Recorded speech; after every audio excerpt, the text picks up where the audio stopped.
This Saturday night, Action USA presents an up-and-coming rock and roll sensation. Fantasy recording artists, the Golliwogs, doing their latest release, Fight Fire.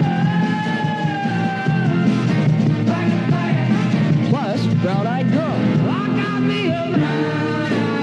Also on the same bill, you will experience the out-of-sight sounds of the Just Six. Plus, Action USA's latest talent discoveries, the Riptides and Gates of Eden. And again this week, Action USA is offering its money-saving special to all you girls. That's right, this week, all girls will be admitted for only $1.50. So guys, grab your favorite girl and follow the searchlight to Longshoremen's Hall, Beach and Mason Streets on Fisherman's Wharf for another fantastic show featuring the Golliwogs, the Just Six, the Riptides, and Gates of Eden. Be early, as the first 100 at the door get a copy of the Golliwogs' new hit single, Fight Fire. Get in on the action this Saturday night at Northern California's largest weekly teen dance at Longshoremen's Hall on Fisherman's Wharf. This program deals with devil worship and satanic beliefs. It contains explicit scenes and descriptions of violent crimes and rituals. Americans are asking, who attacked our country? You have declared a political jihad against the United States. Can you tell us why? Everything pertaining to what's happening has never come to the surface. The world will never know the true facts of what occurred, my motives. And night fell on a different world. And Iblis is thinking, I should be getting this position, not Adam, and this guy is created from dirt. And how does the army feel about you being head of the Temple of Set? And the conspiracy theorists can say what they will, but I want you to give me power over Adam. And I want you to give me soldiers and minions and all of these things. The people have so much to gain and have such material motive for putting a position on them. They'll never let the true facts come aboard to the world. And I want you to be able to give me the ability to whisper into the hearts of mankind. And who was the grotto leader? Don't remember his name. You don't remember the name of a person who involved you in murder? These people are in very high positions, Jack. Welcome back to Subliminal Jihad, episode 125D. I'm your co-host, Dimitri. I'm Khalid. And today, we have finally arrived at the fourth chapter of our supersized, jumbo-sized Contra VII miniseries. Uh-huh. And actually, we recorded the whole thing. Let's explain what happened. We recorded the whole thing a long time ago. We have a huge episode backlog, as you might guess. And constant references to July. Yeah, right. When the episodes come out, whenever we reference the dates and, just our general, allusions to the ambient situation of the world when we record each episode. But, so we recorded that Contra episode, several weeks ago. The first part was when I had COVID, and then the sort of second half of it was, a little bit after. And in the midst of that, Dimitri brought up Creedence Clearwater Revival and their relationship to this. I think maybe you alluded to them as having a role earlier in that episode, so people who are listening will remember that. Am I wrong? I did say at the end of chapter 2, I said we haven't even talked about Creedence Clearwater Revival yet. Right. And so I did tease it a little bit. And of course, anybody that's listened to the first 3 chapters by that point may have noticed that, save one song, Steve Van Zant's Sun City, every single needle drop in this series, and honestly for the 2 episodes preceding it, have only been Creedence songs. So they might think something's up. What are Dimitri and Khalid up to? Well, okay, I just want to, for the record, I said... when we were recording this, you were we talked about it a little bit, and I said, are we going to have to do a whole Creedence Clearwater Revival episode? Knowing that we were going, I could already tell that you were on the cusp of tumbling into CCR obsession. And you were not necessarily, which I knew was false. And now we're literally back, re-recording that hour of the episode to be a whole... It's going to end up probably being an entire episode. I can only imagine. Because in the almost immediately after we recorded that, you texted me and were Khalid, we didn't do a good job. We dishonored CCR. There's so much more that we need to deal with. Oh yeah, that's true. That did happen. Now let me explain from my side what happened, because I believe what we spent around 30 to 40 minutes talking about CCR's connection to the Castle Bank and Trust. And, because there's a chapter about it in Alan A. Block's Masters of Paradise, which we've been reading through. And I think for whatever reason, when we did it the first time, I thought, oh, this isn't it, kind of like the LSD Billy Millen Hitchcock thing. Oh, this is an interesting thing you wouldn't quite expect to pop up in the Castle Bank saga. Everybody's favorite 60s rock band, Creedence. And I think even when you said that, I think I did believe maybe we wouldn't have to do a whole episode. But then right after we recorded that, I drove up to the land that I was born in, my native country, the East San Francisco Bay Area. And I was hanging out there with my parents for a little bit, catching up on editing and just kind of thinking. And I started, I think on the drive up, putting on some Creedence records, which to my shame, I hadn't done a ton of before we recorded. I listened to, and I'll say up front, having grown up in America at any point in the late 20th century, but particularly growing up in the East Bay, Creedence Clearwater Revival was even more ubiquitous than the Eagles in terms of what was played on radio and just around all the time. I mean, so I could rattle all off the time. Yeah, I everybody. I honestly, I could not have told you before. I started looking into them a little bit for this episode. Who Bad Moon Rising was by. Obviously, knew the song, or even who Fortunate Son was by. To be completely honest with you, I have heard them a million times. Saying that, heard it through the grapevine, down on the corner. Yeah. I've heard all those songs a million times, but I didn't associate them. Or, I knew the name of the band. Oh Lord, Stuck in Lodi Again. My God, Proud Mary. Yeah, Proud Mary Rolling. too. I mean, so exactly. Many fucking. Then it started to wash over me. I would not have known the title of that song, but of course I know the song. Yeah. Which, and a lot of these songs were covered. That was covered by Ike and Tina Turner, who toured with CCR when they were kind of coming up, and that became one of their first huge hits. And that almost gets to it, that they, for a little while, were the number one rock band in America, and actually the number one rock band in the entire world for a brief moment, and then it all went wrong. And I think, maybe we had done an okay job, but we started talking. I mean, Alan A. Block's book is a absolute goldmine of information about financial crime and everything involved with Castle. And it's sort of not the venue to go on an incredibly deep dive about the origins. I mean, he does a serviceable summary of it. Yeah, but then I forget what I think literally the trigger of it was just listening to the music and actually stumbling upon some slightly deeper cuts, even though some of them were minor hits at the time. But, deeper cuts that don't get played on the radio all the time.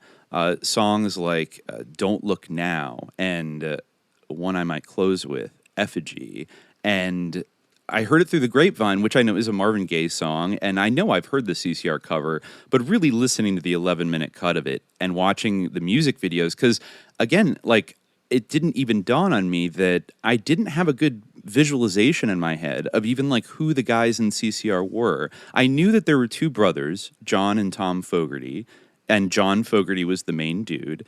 And I sort of didn't know. It took me, even when I started researching, I kept forgetting, what's the name of the drummer? But now I know. It's Doug Clifford and Stu Cook. And it's there's something about them where they never became, these recognizable, iconic rock stars, per se, that a lot of their contemporaries did. And they kind of tumbled down this kind of memory hole after they broke up. I believe it was either at the end of 1972 or 1973, but I think listening to the music, I was transported at a certain point into Fogerty's Bayou. Fogerty's mythical bayou. And by the way, which is quite mythical because he's also like you from the East Bay, right? Well, yeah, that's the other funny thing is that I kind of I always knew that. They're from El Cerrito, California, which is just outside of Berkeley. It's in the East Bay. It's honestly a pretty normie, unremarkable kind of middle-class suburb of... But it's a kind of an urban suburb, but that's adjacent to Berkeley and Oakland, and that's where they came out of. That's where they were based. I mean, they ended up being based in Berkeley all throughout their run, and most of them continue to live either in El Cerrito, Albany, or Berkeley, and raise their families there at least through the 80s. And then like Doug moved to Lake Tahoe, Tom moved to Arizona. John Fogerty went through a little bit of a bad boy long run phase and moved to LA in the 80s, but was a hermit living in El Cerrito for about a decade, which we're going to get into extensively today.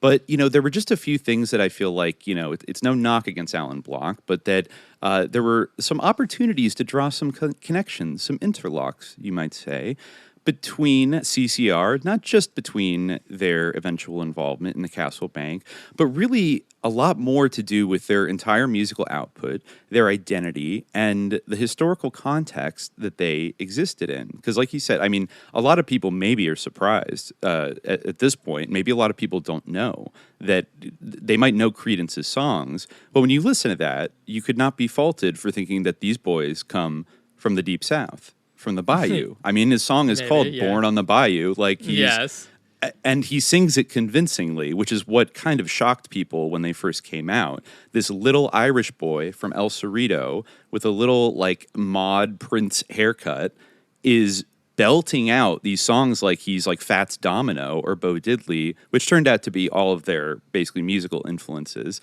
And I mean, I think we even got into a little bit of a stumbling discussion about Blue-Eyed Soul and even veered into this, like, is it problematic territory? And I'm just going to say right out front, not when CCR does it. It's not problematic. It's actually, it's dope. I defend it. And, you know, nobody really gave them...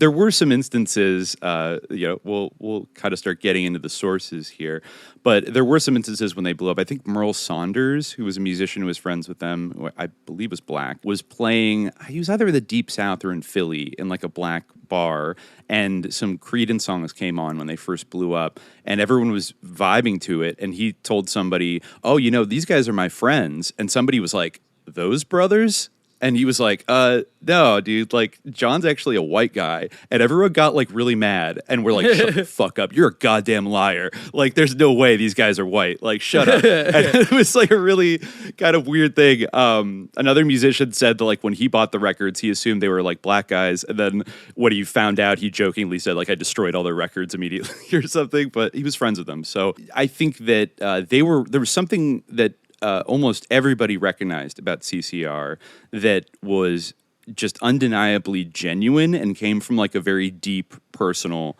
place. Yes, I mean, I think what's going on, I mean, I feel like it's a bit, you know, there's things you could say about it. I mean, it's definitely not like the most problematic thing one can do as an artist. I think that, yeah, those are their musical influences. Like, I remember in one of the books that we read, you know, he mentions being influenced by, like, in Born on the Bayou, you know, there's that quote that he mentions a bunch of times about his songwriting process where he was sort of imagining himself chasing down a hoodoo or, you know, something like that. And, you know, he mentions being influenced by Hoochie Coochie Man, like Muddy Waters, which, you know, I remember listening to that song when I was like a teenager. And there's really so much going on in that song. And, like, I understand why that's like a rich, appealing vocabulary, you know, because I mean, I remember encountering that, like, in the whole sort of idiom of Hoochie Coochie Man, you know, where he mentions like John Conqueror or John the Conqueror, the Black Cat Bone, and all those things. A couple of songs like from that same sort of genre mention the Black Cat Bone and things like that. But yeah, there's really so much going on, and I understand why. That's like an appealing musical language. I mean, like, yeah, I mean, I don't like love CCR like to the same, like, I just like speak to my soul in the same way that it speaks to yours. But this is a rerun of the Eagles episode in that regard. I don't know. I was thinking, like, who do I like more, like CCR or the Eagles? It's hard to say. I mean, I will say that in terms there's standout of cuts from both, maybe there are standout cuts from both, but I will say, even if maybe their style of hard driving blues rock is not necessarily your cup of tea, in terms of what the values that they stood for, I don't think, and I don't think we really appreciated this the first time we recorded. I don't think we appreciated how much they are probably the most rock and roll band in American history. I mean, they are the most hawk band, like, by the standards that we often set on this show. Fogerty did stand up for, he was very, like, opposed to the sort of Grateful Dead approach to being a rocker. He was about, like, doping. But the other ones did, it seems. They did on the maybe sly. He cracked down on them. Yeah, Fogerty and disciplined them. stop. They had to go off and kind of do it in private, and it sounds like mostly like Yeah, smoke he was weed. he was serious, like nose to the grindstone. Like, yeah, he had that type of attitude about it. Yeah, we'll get into this in a minute because maybe it'll be good to drive through their. I definitely do think that. I mean. Oh, sorry. Yeah, I definitely do think that there is a hawk that is like embedded in there because, and I think that this goes back to what we were just saying, which is that, yeah, I mean, he obviously connected to that music, and like when he sings about like the bayou, it's obviously like a way of like a language that's allowing him to talk about personal things. Even if like, it's not actually about like El Cerrito or whatever, when he describes Green River, Green River was like some slushy that he used to get at like the equivalent of like 7-Eleven or something like that. That's right? well, like, you know what it also was, and I know because I don't know. I have it on my wall here. I got a Goodwill years ago. This is actually crazy. It's a geological map of the San Francisco Bay Area from like the 1950s. And the other origin of Green River, the song, is that he and his family used to go up to this place called Putah Creek, north of the bay. I think it's in Sonoma County, up in the 50s. And there was like an old kind of a cabin campground kind of thing. There was like a campground site where you could rent little log cabins. And apparently it was owned and like still kind of run by the descendants of Buffalo Bill Cody. And when he was a little kid, he had like almost like this mythical encounter with Buffalo Bill Cody's like 90-year-old son, who was still kind of lived up there and was like an old cowboy and kind of stuff like that. And so he had these really idyllic memories of skipping rocks on this river up there at Putah Creek. But then progress marched forward and they ended up damming the river and creating what is today Lake Berryessa. So actually, when I look on this geological map, I look it up there, and Putah Creek is there, right next to Winters, California, where he used to go. It's on the map. It's not on the map anymore. It's Lake Berryessa now. So that area has been literally flooded and like destroyed, and it's gone. So that song, when the world gets too hard.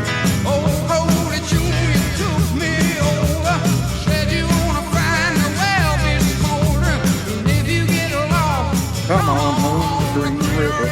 You know what I'm saying? Like, so it's about the march of progress and like destruction and like destruction kind of the environment and like searching for a mythical kind of like place of childhood innocence and like this like prophetic warning he gets from like Buffalo Bill. I think the song says like Cody's son. I forget what he tells him, but there's a lyric in there about Cody's son or something like that.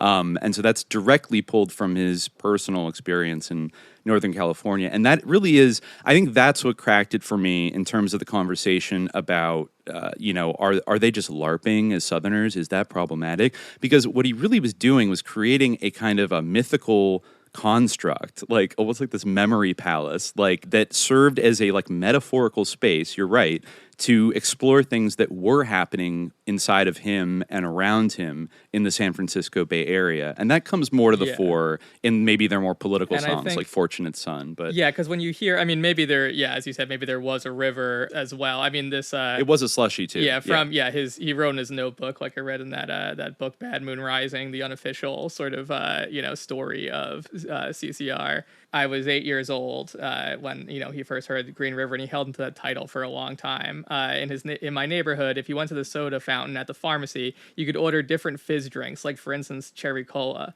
One of the drinks was a Green River, a bottle of syrup that fit into the dispenser upside down. The drink was a green lime drink on ice with fizz water, a soggy green snow cone. That's what I would order, and it made me the happiest. Yeah, it's interesting because when you hear Green River, you do imagine just from like the sort of the musical kind, the instrumentation and everything, you sort of imagine like this like lazy Mississippi almost, like a swampy river, but so it's like kind of this, like, that's I think a perfect example of what is happening. But as I was saying, I think that there is like a sort of embedded hook to it because that music, we're probably going to read this quote from his too at some point, so you might as well just get it out of the way now, where he's talking about that song Born in the Bayou, which obviously he's not, he says, never been to the Bayou when he recorded it. Was about a mythical childhood and a heat-filled time, the 4th of July. I put it in a swamp where, of course, I had never lived. I was trying to be a pure writer, no guitar in hand, visualizing and looking at the bare walls of my apartment, chasing down a hoodoo, he says, quote-unquote, Hoodoo is a magical, mystical, spiritual, non-defined apparition, like a ghost or a shadow, not necessarily evil, but certainly otherworldly, which you I think rightly pointed out, like definitely reminds you one of like a djinn, right? Mm-hmm. Like a not necessarily evil, having free will. It's also very similar to the idea of like a khayal or like a phantom lover, which is a common trope in Arab and Persian poetry or Islamic poetry, but maybe probably some other form. Yeah, a ghost or a shadow, like being sort of a figure of longing in sort of nostalgic Arab poetry is very common, the khayal. Anyway, my point is that like a lot of that music, like a lot of the blues, like the example that I always use, and maybe even mentioned it before on the show, is Levy Camp Holler. If you look up like Levy Camp Holler on YouTube and listen to it, you can hear like the influence, because like something like 10% of Africans who were enslaved in the United States were Muslim. Oh, Lord, I woke up this morning, man, I was feeling bad. Whoa, babe, I was feeling bad. Well, and you can hear, like, if you listen to Levy Camp Holler, you can hear, like, well, I don't know exactly what the term would be, but the tonality, like the timbre, like you can hear that it's heavily influenced by the sort of Islamic forms of vocal performance, like Quran recitation or the call to prayer. Like, interesting. I recommend it. That's. I think we might even have to do. We might have to do like an extremely deep dive on like blues one day, because I read a little bit of it. That's one of those things where I'm definitely going to punt on because I'm not super versed. But it did give me even just Fogerty's name drops in his memoir of like the artists that he listened to that really like he was emulating and inspired by growing up, and then reading about the blues where it's like.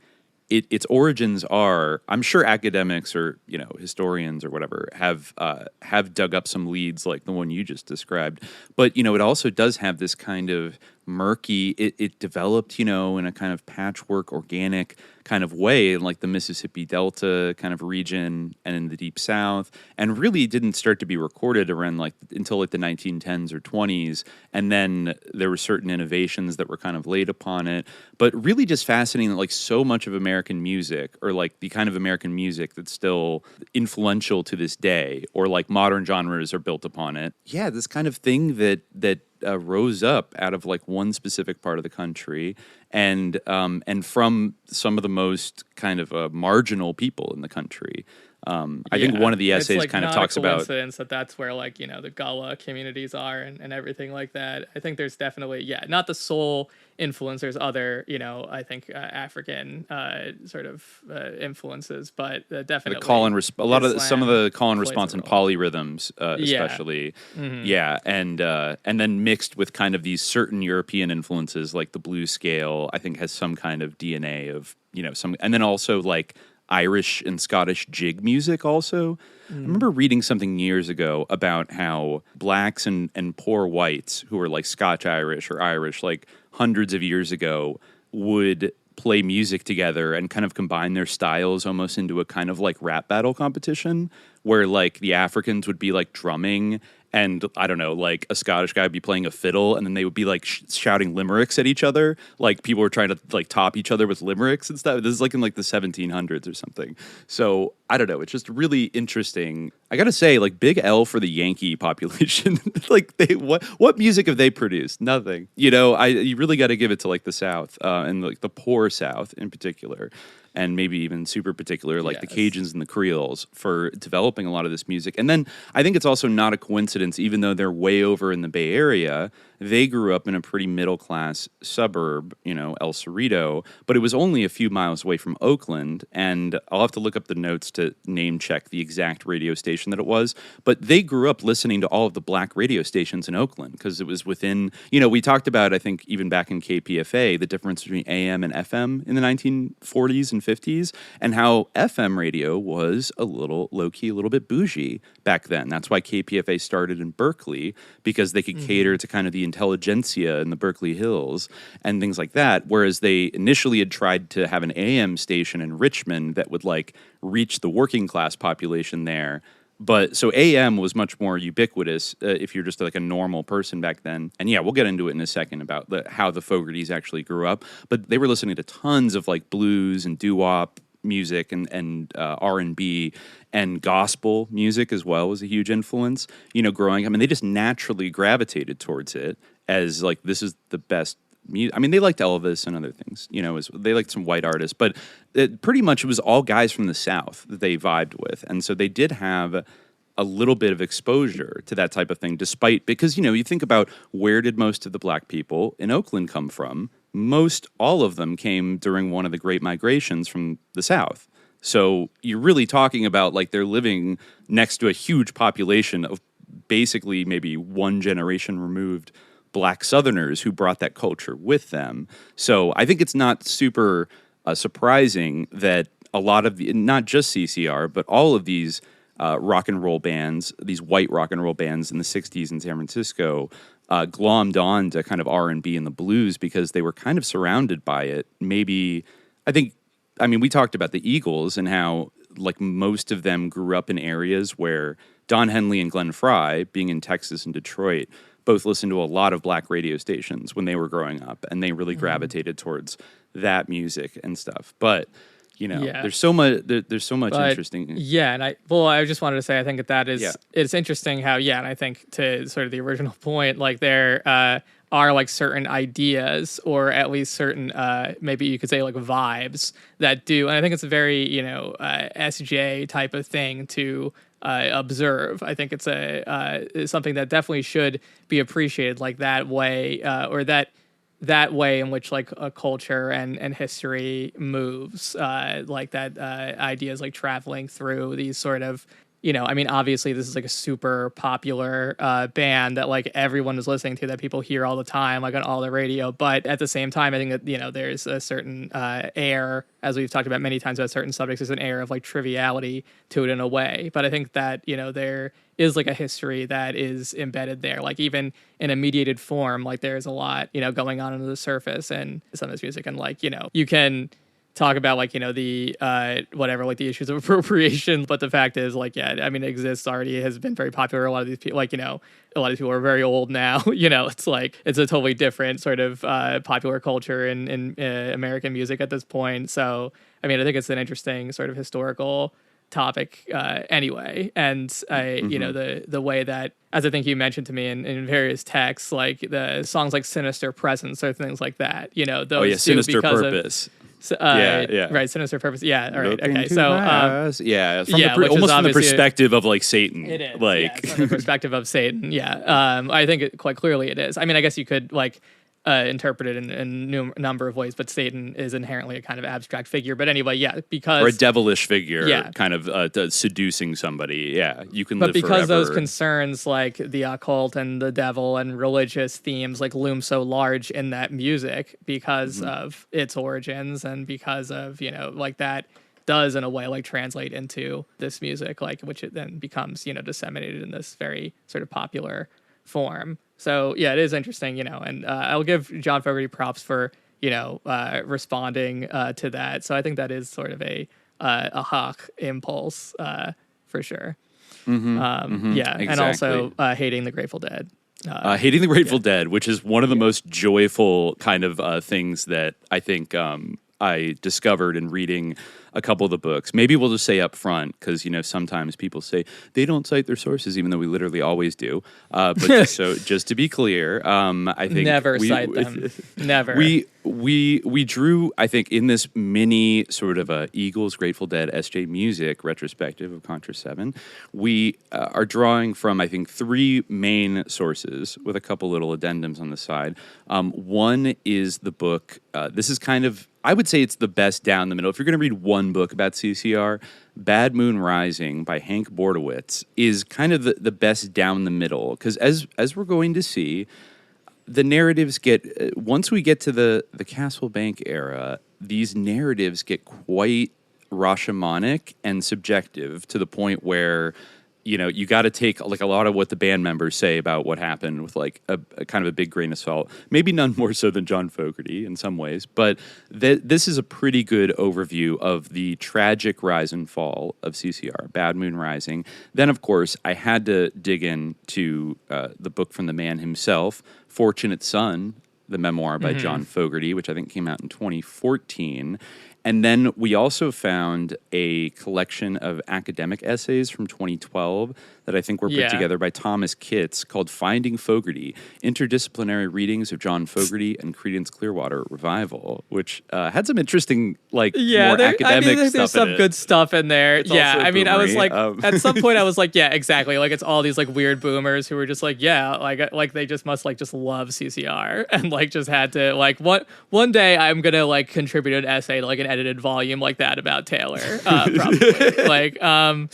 But yeah, it's it would make sense, I thought, I thought a couple. I mean, I already saw like a CFP for edited volume like that. I just didn't have time. Otherwise, I would have. Yeah, but they definitely are coming. They're coming down the pipe. Wherever there's fans, Wherever there's fans, there's a Lana Del Rey class at NYU now. A class on her? Well, all right.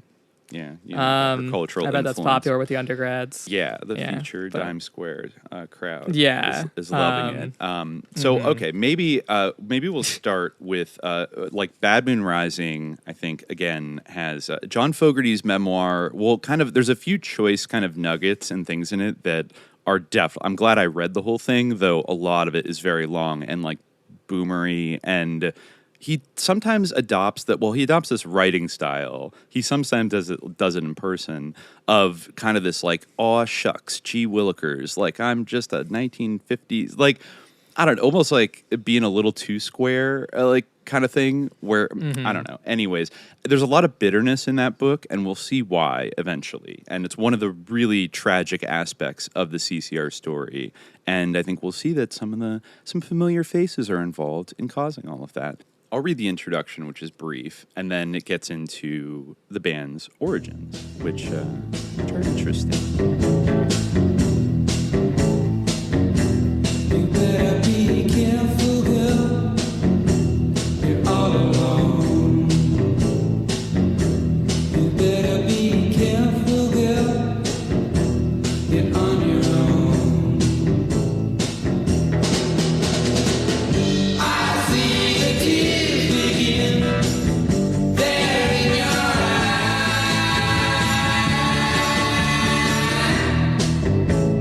The introduction is titled The Saddest Story in Rock and Roll.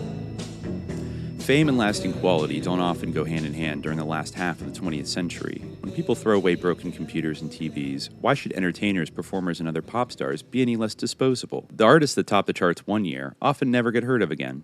Those who do, by means of gifted artistry, determined craft, or even manipulation of the media that make them stars, deserve to be called legends. During the 5 years that John Fogerty, his brother Tom, and his schoolmates Stu Cook and Doug Clifford made music as Creedence Clearwater Revival, they created a legacy that bands with double and triple that lifespan might envy. Artists as diverse as Elvis Presley, Bill Wyman, The Gun Club, Emmylou Harris, Def Leppard, Bill Haley, Bob Seger, and the Queen Ida Zydeco Band, to mention just a few, have covered CCR songs. By remaining true to the roots of rock, by expressing their joy in the blues and early rock and roll, the members of CCR inspired a new breed of rock, far from the trippy, psychedelic sounds that surrounded them when they played during San Francisco's Summer of Love. CCR created a driving, rootsy, working-class sound, a spirit artists like Bruce Springsteen, who sometimes plays the group's traveling band as an encore, and Tom Petty inherited a decade later. When Buddy Siegel accused George Thorogood of sounding like CCR in an interview in the LA Times, Thorogood responded, "John Fogerty is an idol of mine. If I ever had to say, this is the style I'd like to be, it probably would be John Fogerty's. He writes the greatest songs in the world. Creedence played good, fun rock and roll." Despite their short time in the spotlight, Creedence Clearwater Revival's music remains a staple on the radio.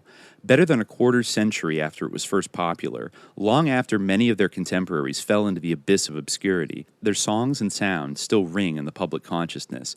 They remain nearly as popular as they were when they first burst onto the music scene, even though the man who wrote, sang, and played guitar on all the tracks refused to perform these songs live for nearly 2 decades.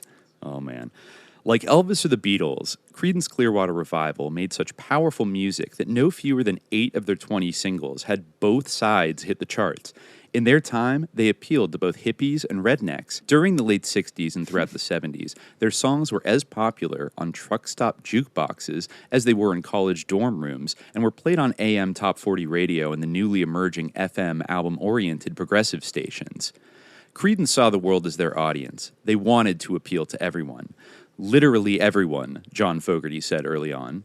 And that's why it's hard, because I'm not trying to polarize hippies against their parents or youth against just the people who are in their 20s. I think music, my concept of what music is supposed to be, shouldn't do that. It should unite, as corny as that is. You know, everyone should be able to sit and tap their foot or say, wow, that's the right thing. Their critical plaudits came from all sides. Purity, not parody, declared Columbia University professor Albert Goldman, quote, played with self-effacing skill by white boys from San Francisco. Well, El Cerrito, but, you know, we'll see. There's a difference, okay? It's not the same. Okay. Creedence's public, identified Village Voice critic Robert Christgau, is a category that subsumes a remarkable range of high school students, truck stoppers, heads, and miscellaneous. The finest authentic American band around, Richard Cook wrote, was Creedence Clearwater Revival. John Fogerty's group hammered out a rural rock and roll so vivid that it renders their distance from today as unimportant. His songs are lean and discreetly ingenious, often telling a Cracker Barrel story that bears endless repetition, and he sang them in a voice like cowhide. Fogerty's own homie Slur, wrote Deborah Ray Cohen, lent credence to the anyone can do it, dare you democracy that was always supposed to be, but usually wasn't, at the heart of both the nation and rock and roll. Quote, I found myself in the midst of a song so true and so unflinching. I started to cry and would have called John Fogerty to thank him if his number was listed. I played it again and finally quit when I realized the song was stronger than I was. Greil Marcus wrote in Cream. Several years later, in the liner notes to the retrospective album Chronicle, Marcus added, the tracks are deceptive, beautifully, lovingly made. They sound about as contrived as the weather. At least 4 tunes here, Proud Mary, Green River, Fortunate Son, and Up Around the Bend, literally define rock and roll as a musical form, as a recurring event, as a version of the American spirit. Few good bands go so far, even once. John Fogerty's voice, wrote Pablo Guzman, can only truly be called country rock, and, this is funny, puts all the LA cowboys and girls to shame. Ooh, dig at Laurel Canyon there. So they say, this appeal did not come without heartaches, treachery, and self-doubt. Before their star ascended, the group paid 10 years of dues. They struggled through day jobs and roadhouses and the ever-rowdy crowds at California NCO clubs. During the group's heyday, they dealt with power struggles and ego trips, signed cripplingly catastrophic contracts. The members of CCR fell on themselves like hungry wolves, eventually devouring not only their success, but its roots, the good time music that sounded so fresh and fun because the people playing it genuinely enjoyed what they did. After they went their separate ways, they fought over their legacy, battled about the bad business decisions. They got to a point where even the music, as powerful as it might have been, could no longer bring them together. Like the Civil War, Creedence eventually set brother against brother. It caused a rift between friends who had been through the leanest times with nothing but each other to rely on. It sent one of the members into seclusion for years. Legal hassles and bad feelings centering around the band's breakup still linger like a stain that refuses to wash away. Their story plays like a Shakespearean tragedy. John Fogerty has all the attributes of the classic tragic hero. Like Lear and Richard III, he has it all, and largely through his own machinations, it all goes wrong. As the wife of one of the members put it, it is the saddest story in rock and roll. Damn, it sure is.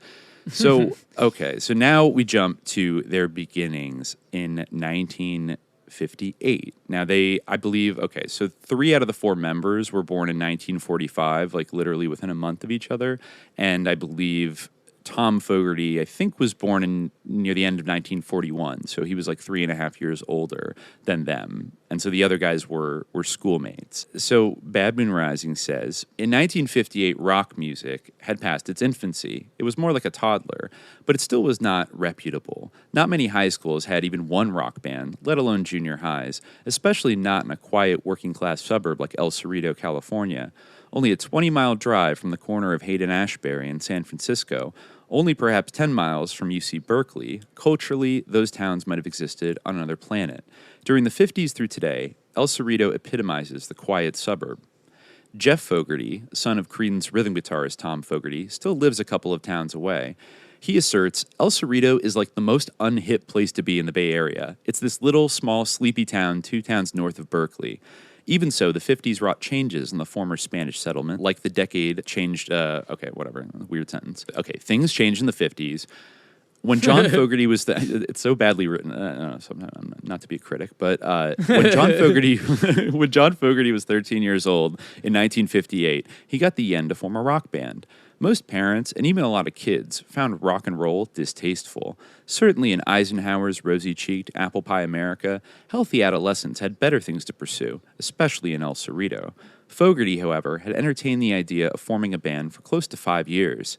I envisioned being exactly what I am now since I was 8, he recalled in 1986. I remember as early as 1953, when I was about 8 years old, that I was going to name my group Johnny Corvette and the Corvettes. I'd already made my choice. I was thinking about making a career out of music. Of course, I was Johnny Corvette. Somehow I was the leader already. It started when his eldest brother, Jim, turned him on to R&B like Ray Charles. Quote, around 1953, I started to notice rhythm and blues songs by Bo Diddley, Chuck Berry, and things like that, he told Jim Delahant in 1969. Nearly a quarter century later, Fogerty commented to the LA Times' Robert Hilburn, my idols were guys who were really gritty and who were real rockers. I wanted to live up to what they did. Everyone wants to be a rocker. He recalled walking around as early as 5th grade with a blues band playing in his head. He would sing all the parts, grunting for the drums, developing mental images of how the music would sound. His resolve solidified when he first heard Carl Perkins. Carl Perkins, Fogerty says, was the first one ever to make me think about being a musician and singer. Elvis was a star. Carl was a musician. I wanted to be more like Carl. Born on May 28, 1945, John fell smack in the middle of the 5 Fogerty boys. His oldest brother Jim was on a track that would eventually lead to work as an accountant. His immediate older sibling Tom had already started to make a name for himself locally as a singer when John made the momentous discovery of the power of rock and roll. Dan, about 4 years younger than John, eventually would own a chain of pizzerias. The youngest Fogerty sibling, Bob, took many of the photographs for his brother's records and promotional material. He wound up in the role of John's personal manager. Growing up in this large family could not have been easy. John's father, Galen Robert Fogerty, worked in the print shop of the Berkeley Gazette. He had trouble with alcohol and perhaps other mental disorders as well. He left home around 1953, fairly soon after Bob's birth, about the time John was 8. Tom recalled, quote, we come from a strict middle-class, middle-income background. We got a pretty fair deal, I guess. Our parents divorced when I was 11. Hell, everybody I knew came from a, quote, broken home. And Jeff adds, my grandfather and grandmother either divorced or separated because my grandfather was drinking pretty heavily at that point. So she raised all 5 boys by herself. Eventually, she became a full-time teacher. The divorce left Lucille Fogerty to care for 5 growing boys spanning 16 years in age. She worked as a store clerk while studying for her teaching degree. Then she taught handicapped children. Things got pretty thin at times around the Fogerty house. Their father, Galen, often missed child support payments. I come from what they are calling a dysfunctional family, John recalled. I did use a lot of energy on that subject. I did hate my father. I always wished it had been better. Most of my struggles were mental, he said in 1970. My old man wasn't around when I wanted an old man. My mother was a teacher who was supposedly making a good living. She really didn't get involved in my life. When she would, we finally got to the point where I said, don't get involved with me. I don't want you anymore. I've been doing it on my own for so long. Leave me alone. Until a week before our first hit record, it was right there in the back of my mind. I may never get out. No. And by the way, if I'm speaking with slightly a nasally voice with no southern accent, it's because that's how John Fogerty actually sounds when he talks, not on stage. It sounds very different than on the bayou, whatever. Anyways, but John's musical life began to replace the family life he was missing. Quote, I was always ashamed. I never brought my friends home. My room was in the basement, cement floor, cement walls. I just grabbed music and withdrew.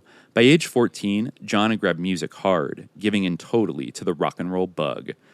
John used to work relentlessly at home, in his room, for hours after school, CCR drummer Doug Clifford remembered, maybe spending 14 hours a day listening to the guitar parts and making sure he could play those parts note for note, and then listening to the vocal. That was really important. That's why John Fogerty, a white kid from El Cerrito, can sound like a black kid from the South. It was something he spent years doing and perfecting.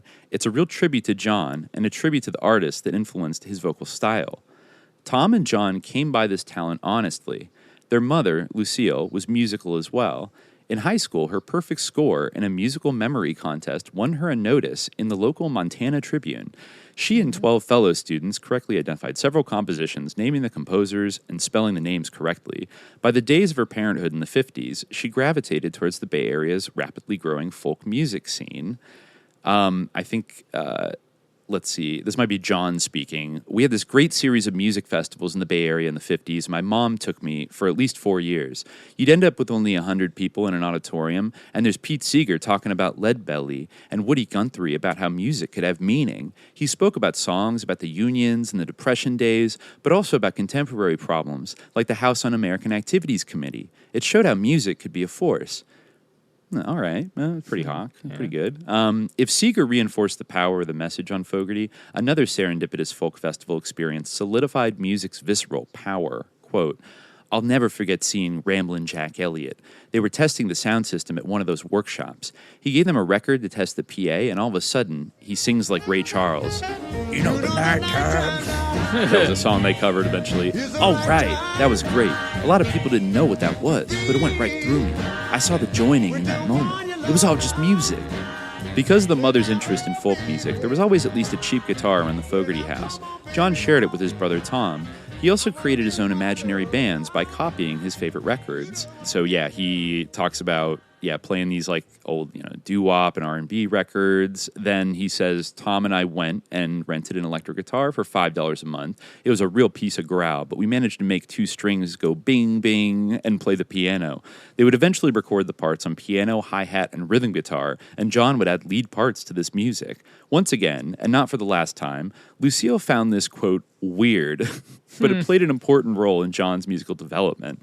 Eventually, the piece of growl guitar just didn't suit John's needs. He found a Dan Electro Silvertone, an amplifier in the Sears catalog, and he convinced his mom that he could make the time payments. The guitar cost $80, 10 months of payments, $8 interest. My mom had to co-sign, and I paid for it from my paper route. Then he cut classes and taught himself to play. I'm really not sure how I passed 8th grade, he admits. Some of the teachers must have been on my side. And also, I'll just stop here because it doesn't really mention it in this book, but in his memoir, he talks about it, how he had a couple of traumatic experiences getting sent to Catholic school in the East Bay when he was a little kid. Right, yeah. I think it was the first time, I forget the name of the elementary school, but he mentioned there was like a bunch of traumatic episodes where he would have to use the bathroom in the middle of class, right, and the nun would just, this is like 2nd or 3rd grade, and the nun would just ignore him, and eventually it got like so bad that a few times he would wet himself in class by being unable to hold it, and then she would make him sit there for the rest of class, and I think even for the rest of the day, he was required to just like walk around with like pee in his pants. And right, it was I remember this incredibly story. humiliating. Yeah. And like all of his energy in school went into like not drinking water like before he went into class because he was so afraid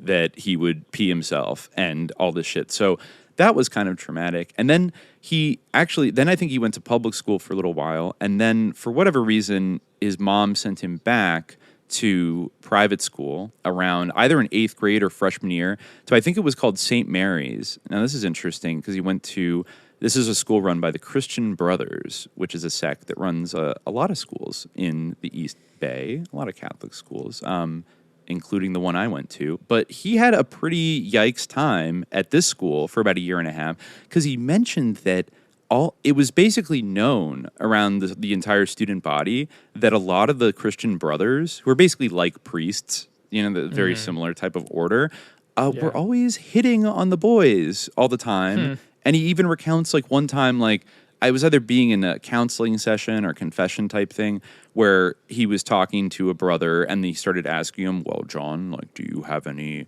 sexual, sinful sexual urges?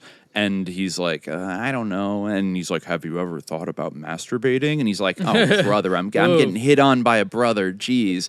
And he just kind of like, it was just like, ew, like there's like pedos running around like in this fucking school. And so that left a pretty bitter taste in his mouth as far as Catholicism is concerned, though, again, kind of on the hawk path. Like he's never been an atheist. He believes generally in a kind of, hey, what if we're all part of God kind of thing. But, he's never fully rejected the idea of like God. And certainly all of his music is shot through with all these religious themes, including things he picked up from Catholic school, but like pretty negative, bad experience basically there. So I think at the end of freshman year, he dropped out and then ended up going to the local high school in El Cerrito. So just jumping back to Bad Moon Rising. So he, at this time, he was going to Portola Junior High School in El Cerrito, and he met Doug Clifford, another would-be rock and roller. Clifford had also lived in the East Bay all of his life. Born in Palo Alto in April 1945, Clifford's father was a machinist and his mother was a cosmetic clerk. The younger by 3 years of two boys, he went to school in Livermore, Manhattan Beach, and Palo Alto before attending Portola Junior High.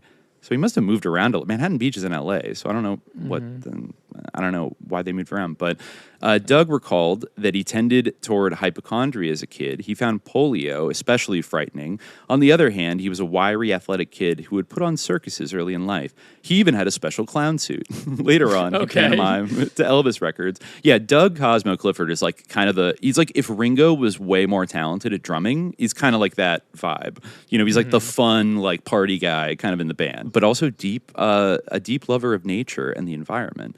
And had a real interest in ecology in childhood. I guess he had a particular fondness for entomology, taking up butterfly collecting in grade school. So he had started getting it. He had got an old snare drum around middle school and put it on a flower pot stand, and then they fashioned a few drumsticks in the wood shop out of some old pool cues, and that was how Doug started playing drums with his new friend, John. They shared a love of the blues, the kind of blues, here we go, that they heard on the local R&B station in Oakland, KWBR. For a long time, Doug recalled, before there was any such thing as even Top 40, before that existed, the only real music, well, it was rock music to us. It was called rhythm and blues then. They played it on the black music station in Oakland. That was our popular music when we were young. The music, they call it blues, but it was such a wide variety.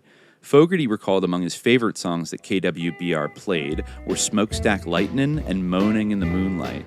With that common interest, Fogerty and Clifford started to try to bring their love of music together as musicians. Doug wasn't the first musician I ever met, John quipped, but he was the first sane one. They played together and decided they sounded awful. For one thing, just guitars and drums didn't cut it. All the White Stripes. When John would start playing the licks, he spent hours memorizing in his bedroom. They sounded thin over just the drums. Doug suggested they add another player to the band. He had been sitting in front of Stu Cook in homeroom for 2 years. I was 12 or 13, Stu recalled. Doug and I met in junior high. Doug was actually in the same junior high with us. We all met in the music room there. In addition to having alphabetically similar names, Stu and Doug discovered they were born mere hours apart. They became fast friends, getting involved in all manner of mischief. Doug recalls one time when Stu set himself on fire after finishing some lawn work too late to bring the debris to the dump. John enjoyed reading the works of Mark Twain, no surprise there, but Stu and Doug had some actual Tom and Huck adventures in their time. So Stu Cook, this is interesting because I think, when we first recorded, we sort of speculated on, well, they talk about I ain't no fortunate son, but like how fortunate were these white boys and stuff. Mm-hmm. And I think I can confidently say that like Tom Fogerty's description of them being really like middle class, or I think as John said, maybe they started middle class and after the parents' divorce, they sort of slid a little into like lower middle class. I looked up their home address of their post-divorce house in El Cerrito, by the way. It's very, like, normal. Like, it's not, whatever. Certainly nothing that compares to, say, like, Bobby Weir from the Grateful Dead, or even Jerry Garcia, whose dad owned a nightclub. But Stu Cook, on the other hand, the bassist, is, like, the one guy that comes from relatively fortunate compared to the rest of the guys, because his dad was a prominent Bay Area lawyer. Yeah, Stu Cook's father, Herman Cook, was a lawyer, and his brother, Gordon, this is actually bizarre. I didn't look into this, but random. His brother, Gordon, I guess Stu's uncle, served as a high-ranking officer for the Australian Department of Corrections.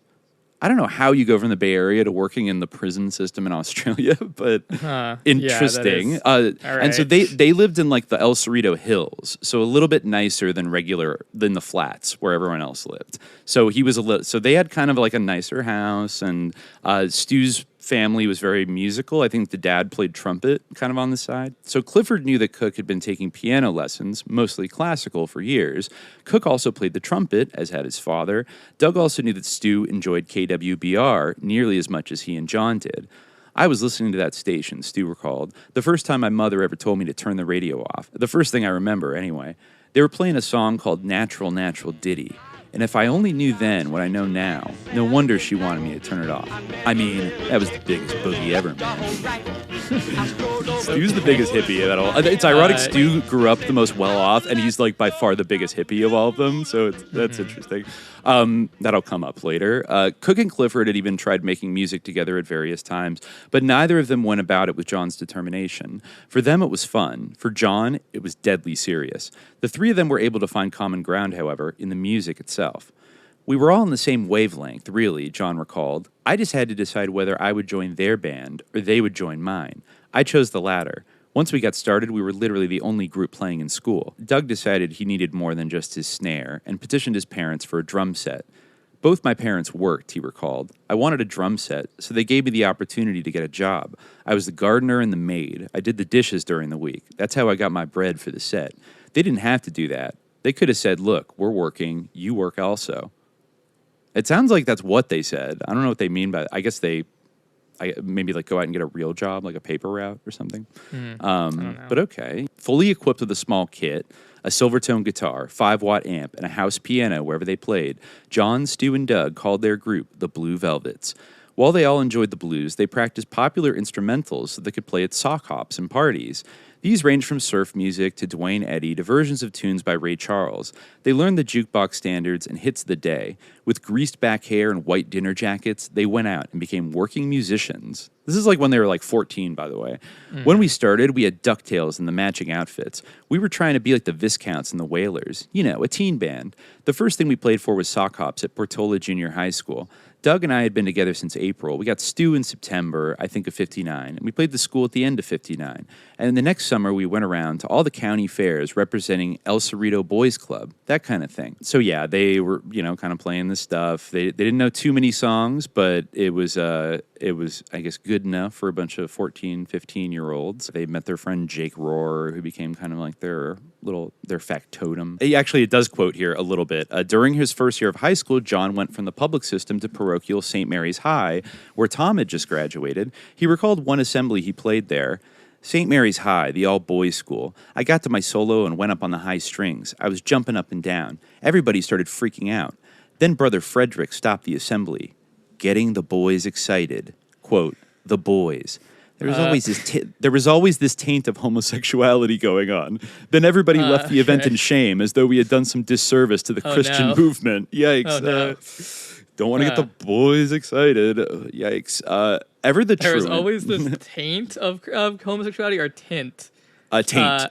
Interesting. Yeah. And that's just talking about like being in an assembly, but then he goes into it in his memoir how he was like hit on by brothers and like I think he knew kids who like got molested or like propositioned by all these Christian brothers and shit. It was very sus.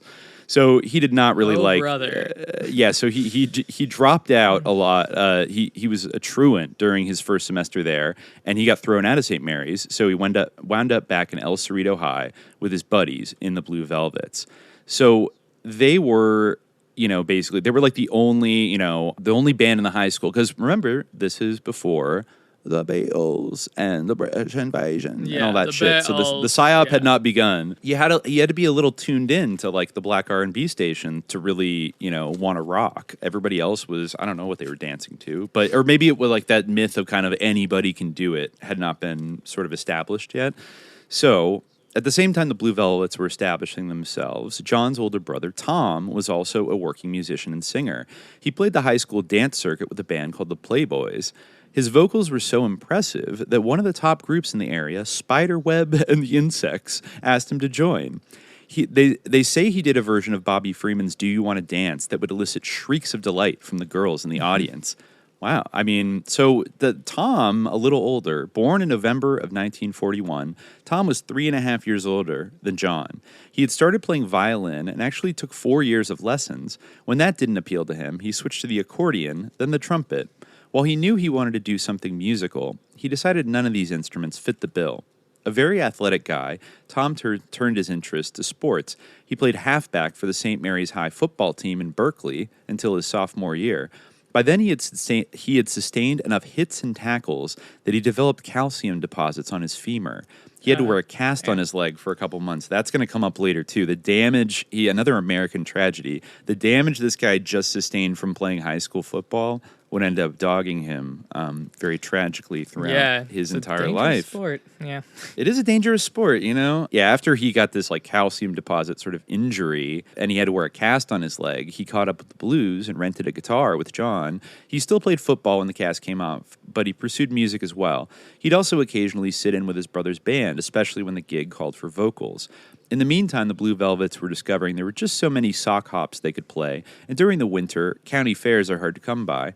Still eager to perfect their craft, almost from the beginning, the Blue Velvets were hanging around the local recording studios, backing up local artists. John took pride in this early professional experience. When the band finally achieved popularity in the late 60s, he was quick to point out his long professional career. Quote, I think it's important to know that through high school, almost up until the time we first walked into the door at Fantasy, I had something like 5,000 hours in a studio, which I'd done all through high school, just gone in and playing with anyone. While John may have exaggerated the number of hours he logged in, by the time he left his teens, he had a good deal of studio experience under his belt. So, yeah, that's the thing, too, is like he was like a studio rat basically throughout all of high school, just like learning as much as he could, like maniacally about like how to produce records and how to play in the studio and all this other stuff. Mm-hmm. This is very opposite of a band that just like emerges out of nowhere and just like, they were grinding. So they made their first record, the three of them, in 1960. And actually, you can find this on YouTube. It's one of the deepest cuts of like early Creedence. So they played as the backup band on a record by James Powell, a black singer from Richmond, on a small label, Christie Records. It was a slow doo-wop song called Beverly Angel, and it was played on KWBR, the local R&B station, for about 3 weeks. So pretty damn impressive, actually, to be like on a record that's getting radio play when you're like 14, you know, and playing for a black singer, backing up a black singer, no less. I've listened to, you can find it, a really deep cut on YouTube, and a pretty good single, honestly. I mean, it's like pretty good doo-wop song.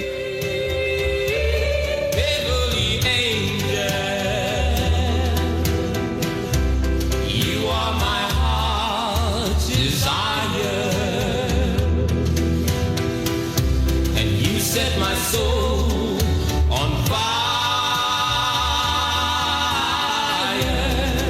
Oh, Beverly Angel.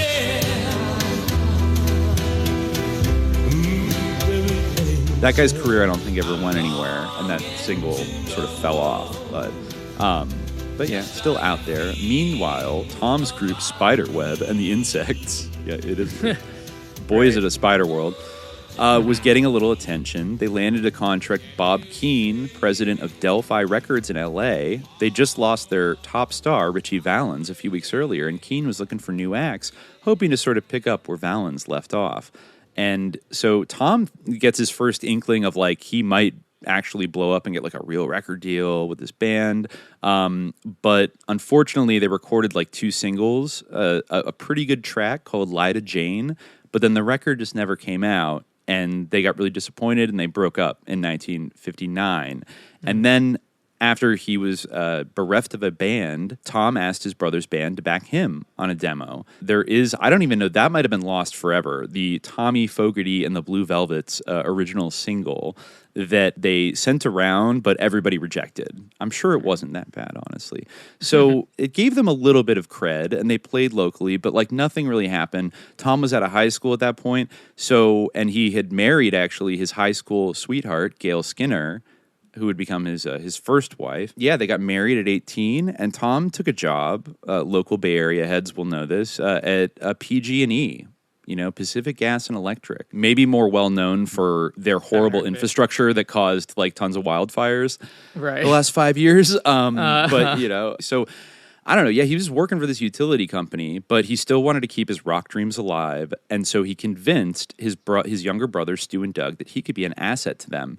After all, he was considerably older and already had a little experience, and they didn't have a vocalist. And John, this is interesting, and it'll come up later, as a tension point, had not started singing yet. So they were just playing instrumentals. That bluesy, raspy bayou voice had not yet emerged, and he was very shy kind of about singing. So Tom joined as the tambourine player and the lead singer and went around as Tommy Fogerty and the Blue Velvets. And this is in the very early 60s. They wanted to get a new contract. And meanwhile, he was paying for all the studio time at this point because he had a job and the other guys were in high school.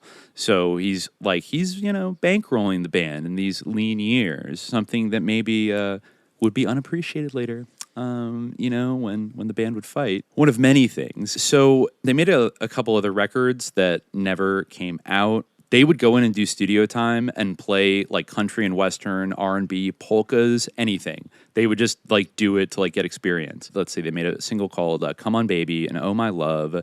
Got a little bit of local airplay. They put out some 45s and stuff like that, and then. Eventually, I think all these guys graduate high school in 1963. So they're doing this on their spare time, but none of them seriously saw it as a full-time job. At this point, Tom had 2 kids right away, so he already had a young family. Stu and Doug went to San Jose State. It's in the Bay Area, but it's about, 45-minute drive from where they lived.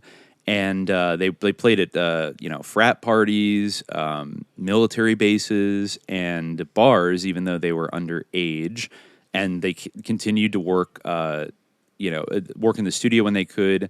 I think John and Stu worked in a gas station for a while. Doug was a janitor and also drove trucks. John says with pride, when he worked in a gas station, he really took it seriously. I wanted to do it well and please everyone.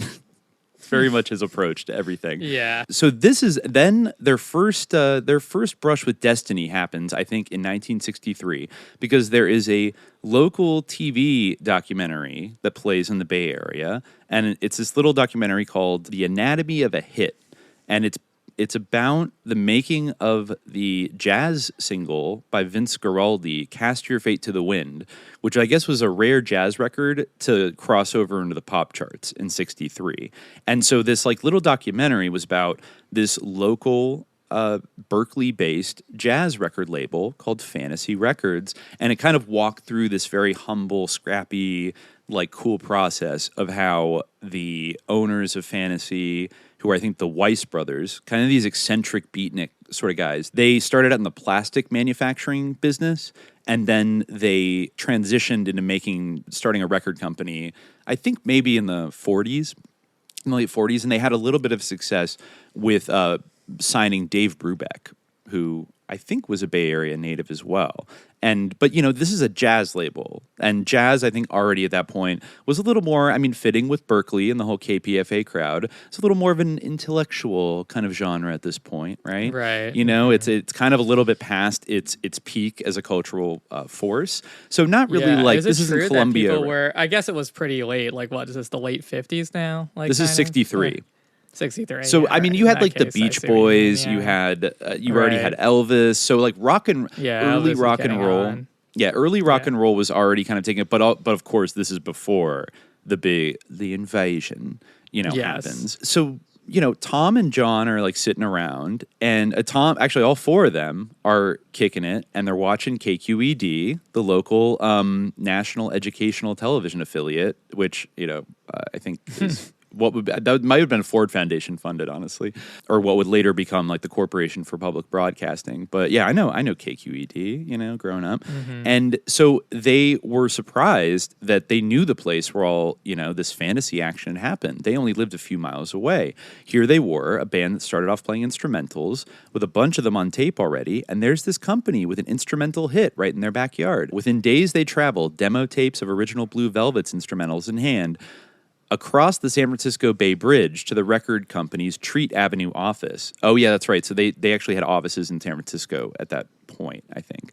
And so they went over there with the idea of sell the instrumentals. And that's how it all happened, really. Giraldi recorded for Fantasy Records, initially an offshoot of Circle Records. Circle Records came about when an artist walked into the San Francisco-based plastic fabrication and custom molding works run by brothers Saul and Max Weiss. The Weiss brothers pioneered plastics, having developed various processes since before World War II. Starting in the 40s, they produced plastic toys, utensils, and novelties. Around the late 40s, they were approached by Jack Sheedy, a trombone player and would-be music business mogul. He asked them to press records for him because there were no other local facilities available to him, especially not in the new long-playing format, which had just been introduced. The Weisses, recognizing an opportunity, became the only company pressing records in the Bay Area. Soon their 3 presses ran 24 hours a day, doing a lot of custom records, hillbilly music, folk dances, and jazz. Jazz pianist Dave Brubeck's earliest records were released on Circle. In 1949, the company became Fantasy. Soon the Weiss brothers started enjoying success as record manufacturers. Brubeck sold respectably and consistently. They started to sign more artists, releasing records by sax player Jerry Mulligan, vibes player Cal Tater, and trumpet player Chet Baker, as well as folk singer Odetta. And actually, I forgot about this, but this is interesting. And beat poets Lawrence Ferlinghetti and Allen Ginsberg. Interesting. All right. I forgot about that. I didn't see that part. I forgot about that. So you got Michael Aquino's mom putting Allen Ginsberg on KPFA, and then you got also, you know what one of their biggest moneymakers was throughout the 50s? They were comedy records by Lenny Bruce. Hey, Lenny Bruce, the original dirtbag. Amazing comedian. Yeah, he's the Julian Assange of his time, the ultimate champion of free speech. And yeah, so that sold pretty well throughout the 50s. All these dirtbags, basically, they're selling all these dirtbag records, and that was doing okay. But they didn't really have pop music, you know. So like they didn't really have hit records. This is a place where, you know, they'd sell reliably, you know, popular jazz things, but it was like a slow and steady kind of thing. Or to quote the company's longtime director of sales and promotion, Saul Zantz, we recorded the kind of jazz we liked, even if it didn't sell. Fantasy is primarily a jazz label, agreed Tom Fogerty. The only reason we went to Fantasy was they were the only label there was. There was no other label in San Francisco. So we went there because we thought we want to try to do it on a national level. They have that kind of influence. I mean, I was 18 years old, John added, and I knew they were just a little jazz label. I mean, they were just they were strange. I went and I met this guy named Max Weiss. Fantasy. Stu described Weiss as an eccentric beatnik type. Max and Saul Weiss, they were a couple of crazy guys, recalls Merle Saunders, who also recorded for the label. I used to bring my kids in because I was kind of a bachelor father. Max loved kids. The kids would just follow him. He would just take them into the room and let us continue playing. Okay. I don't know. All right. We were trying to record, so we just let it go. Off-center as he might have been, Weiss heard something in these local rockers. Maybe it was their youth, energy, and enthusiasm. Perhaps it had something to do with the pop charts. Charts that had been dominated by Steve Lawrence, The Four Seasons, and Singing Nun in 1963 were now infested with Beatles. No. In these 4 young men, Weiss might have seen an easy way for Fantasy to venture into the hysteria that now gripped popular music. Max Weiss convinced us that instrumentals... God, what a horrible position to find oneself in, honestly. Like, you know, being some, like, minor record label's attempt to, like, ride the success of the Beatles. It just seems like a nightmare. Like, it's pretty... and actually, it gets so much worse. It gets so much worse, like, for them, in a way. I mean, honestly, the fact that... I can't honestly think of any other band, just as a side note, that got as big as CCR on as like shoddy and small of a non-LA or New York or like Nashville or Detroit record label like in the Bay Area. I mean, even we'll get to the Dead a little bit later, but even they, I think, got signed by Warner. And, you know, like every other act that was big in San Francisco eventually signed with a major label. But CCR just stuck with these like weird guys who were making jazz records because that's kind of the only people that would give them a chance. But now, of course, this was the start of the Bri'ish Invasion. So, and of course, Max Weiss, you know, he convinced them that instrumentals weren't the thing, which wasn't our thing anyways. But we were trying to sell them to Vince, said John, but it got us in the door. He said, well, you should do vocals, which is what we've been doing all along. One thing Fantasy did have was their own ramshackle recording studio. It was certainly not state-of-the-art. It was located in a lean-to like shack behind their San Francisco offices. Here, John, Tom, Stu, and Doug put all those hours of studio expertise to work. We made a dumb tape, a demonstration thing, down in that lean-to in the back, John continued. It was just supposed to be a demonstration. It was cut at 7.5 inches per second, like a home tape recorder, but we added a few things. Max Weiss took on the role of managing the band, and they signed a management contract. One of the things, and this is one of those rough things, that the Weiss brothers suggested was that the band change the name. The Blue Velvets reeked of the 50s. The band chose the name The Visions. Okay, not bad. Yeah, all right. That's an okay name. Yeah. It's kind of generic, but okay. It's no subliminal jihad, but... It's no subliminal jihad. Unfortunately, that is not what their name would end up being. I guess fortunately for us. I guess so. Then we would be Creedence Clearwater Revival. Anyway, yeah. Yeah, so they started playing underage at a notorious dive bar in Berkeley called the Monkey Inn. They called it a scuzzy beer tavern. And they were kind of allowed to, this is where they kind of got their live chops going a little bit. I think they even traveled up to Portland for a while, and I guess there was a whole scene with like Paul Revere and the Raiders. I actually don't know much. The Wailers. I don't really know much about these bands. That was basically when everybody was starting to get super English. Like all these American bands were chasing the Beatles' dragon, so to speak. And I think this is around the time, it notes here that the scene up in Portland was something that John could live without. I think it was the whole playing 5 sets a night, 6 nights a week was a little bit too crazy. So they had submitted their first 2 singles, Don't Tell Me No Lies and Little Girl, Does Your Mama Know? Finally, in November 1964, they got copies of their debut single. And between the winter of 64 when they signed and that autumn when the record was released, more had changed than just the status of the band. The Bri'ish Invasion had hit the States with the force of a cultural tidal wave. If Max Weiss had not exhibited clairvoyance regarding this quartet when he signed them, the Weiss brothers certainly saw the release of this little pop confection as their opportunity to cash in on this growing wave of bands with cute names like the Beatles, the Kinks, the Mindbenders, and Herman's Hermits, without even leaving the band. The Mindbenders. The Mindbenders. I've never heard of them before. I haven't either. They like Tavistock. The Tavistock. Prototype of the Beatles. Yeah, yeah, exactly. It's also sucks. So then when they got the single in the mail, they were rather surprised to see the name on the single listed as The Golliwogs. Oh, God.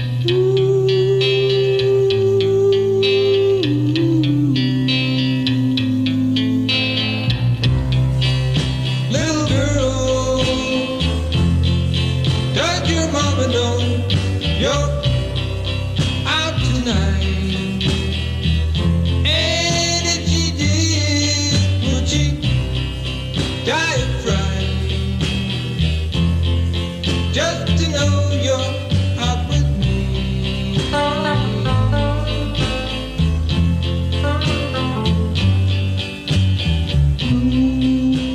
Oh yeah, and actually, this is a real worse than black spot. Oh yeah, pun intended. Unfortunately, yeah, no pun intended when I said it, but unfortunately, yes. Unfortunately, there is a pun. It certainly resonates. Yeah. Yeah, Tom says about this, just to be clear, to defend CCR's honor here, that Tom said, unfortunately, Max Weiss, the owner of Fantasy, came up with the name Golliwogs and just stuck it on the label of our first release. He didn't consult us about this change. It was 1964 and the British groups were dominating the charts. I think at least to Max anyway, Golliwogs sounded sort of British. It does sound sort of British. In fact, I think it was probably like a racial slur from the UK. Well, actually, I'm sorry. Do you know actually the true etymology of Gollywog?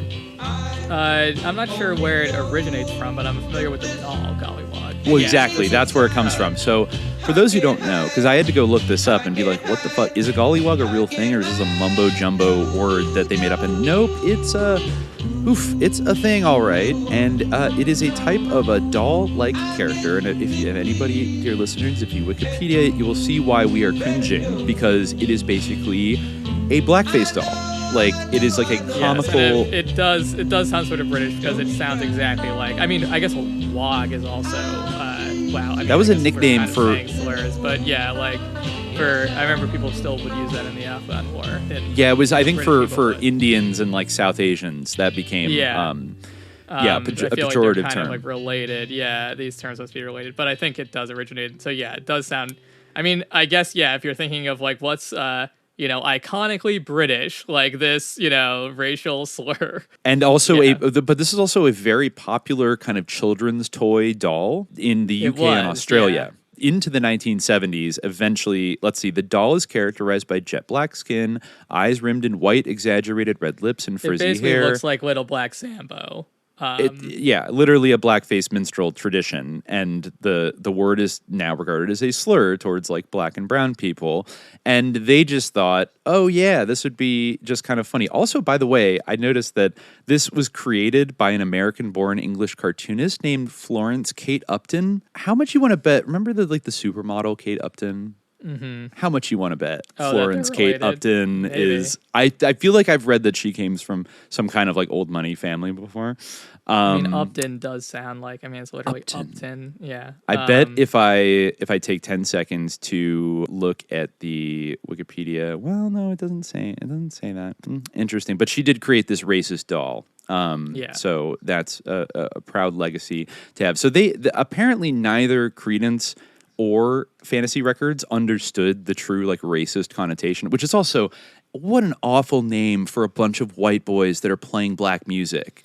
It's really let's name them after a blackface doll. Yes. It's like they're trying to make them not popular, kind of thing. And of course, nobody knows what that means in America. So it like they would cringe every time they had to say, "Oh, what's your band name?" And they're like the Golliwogs. They also had to wear wacky white like Parliament kind of wigs.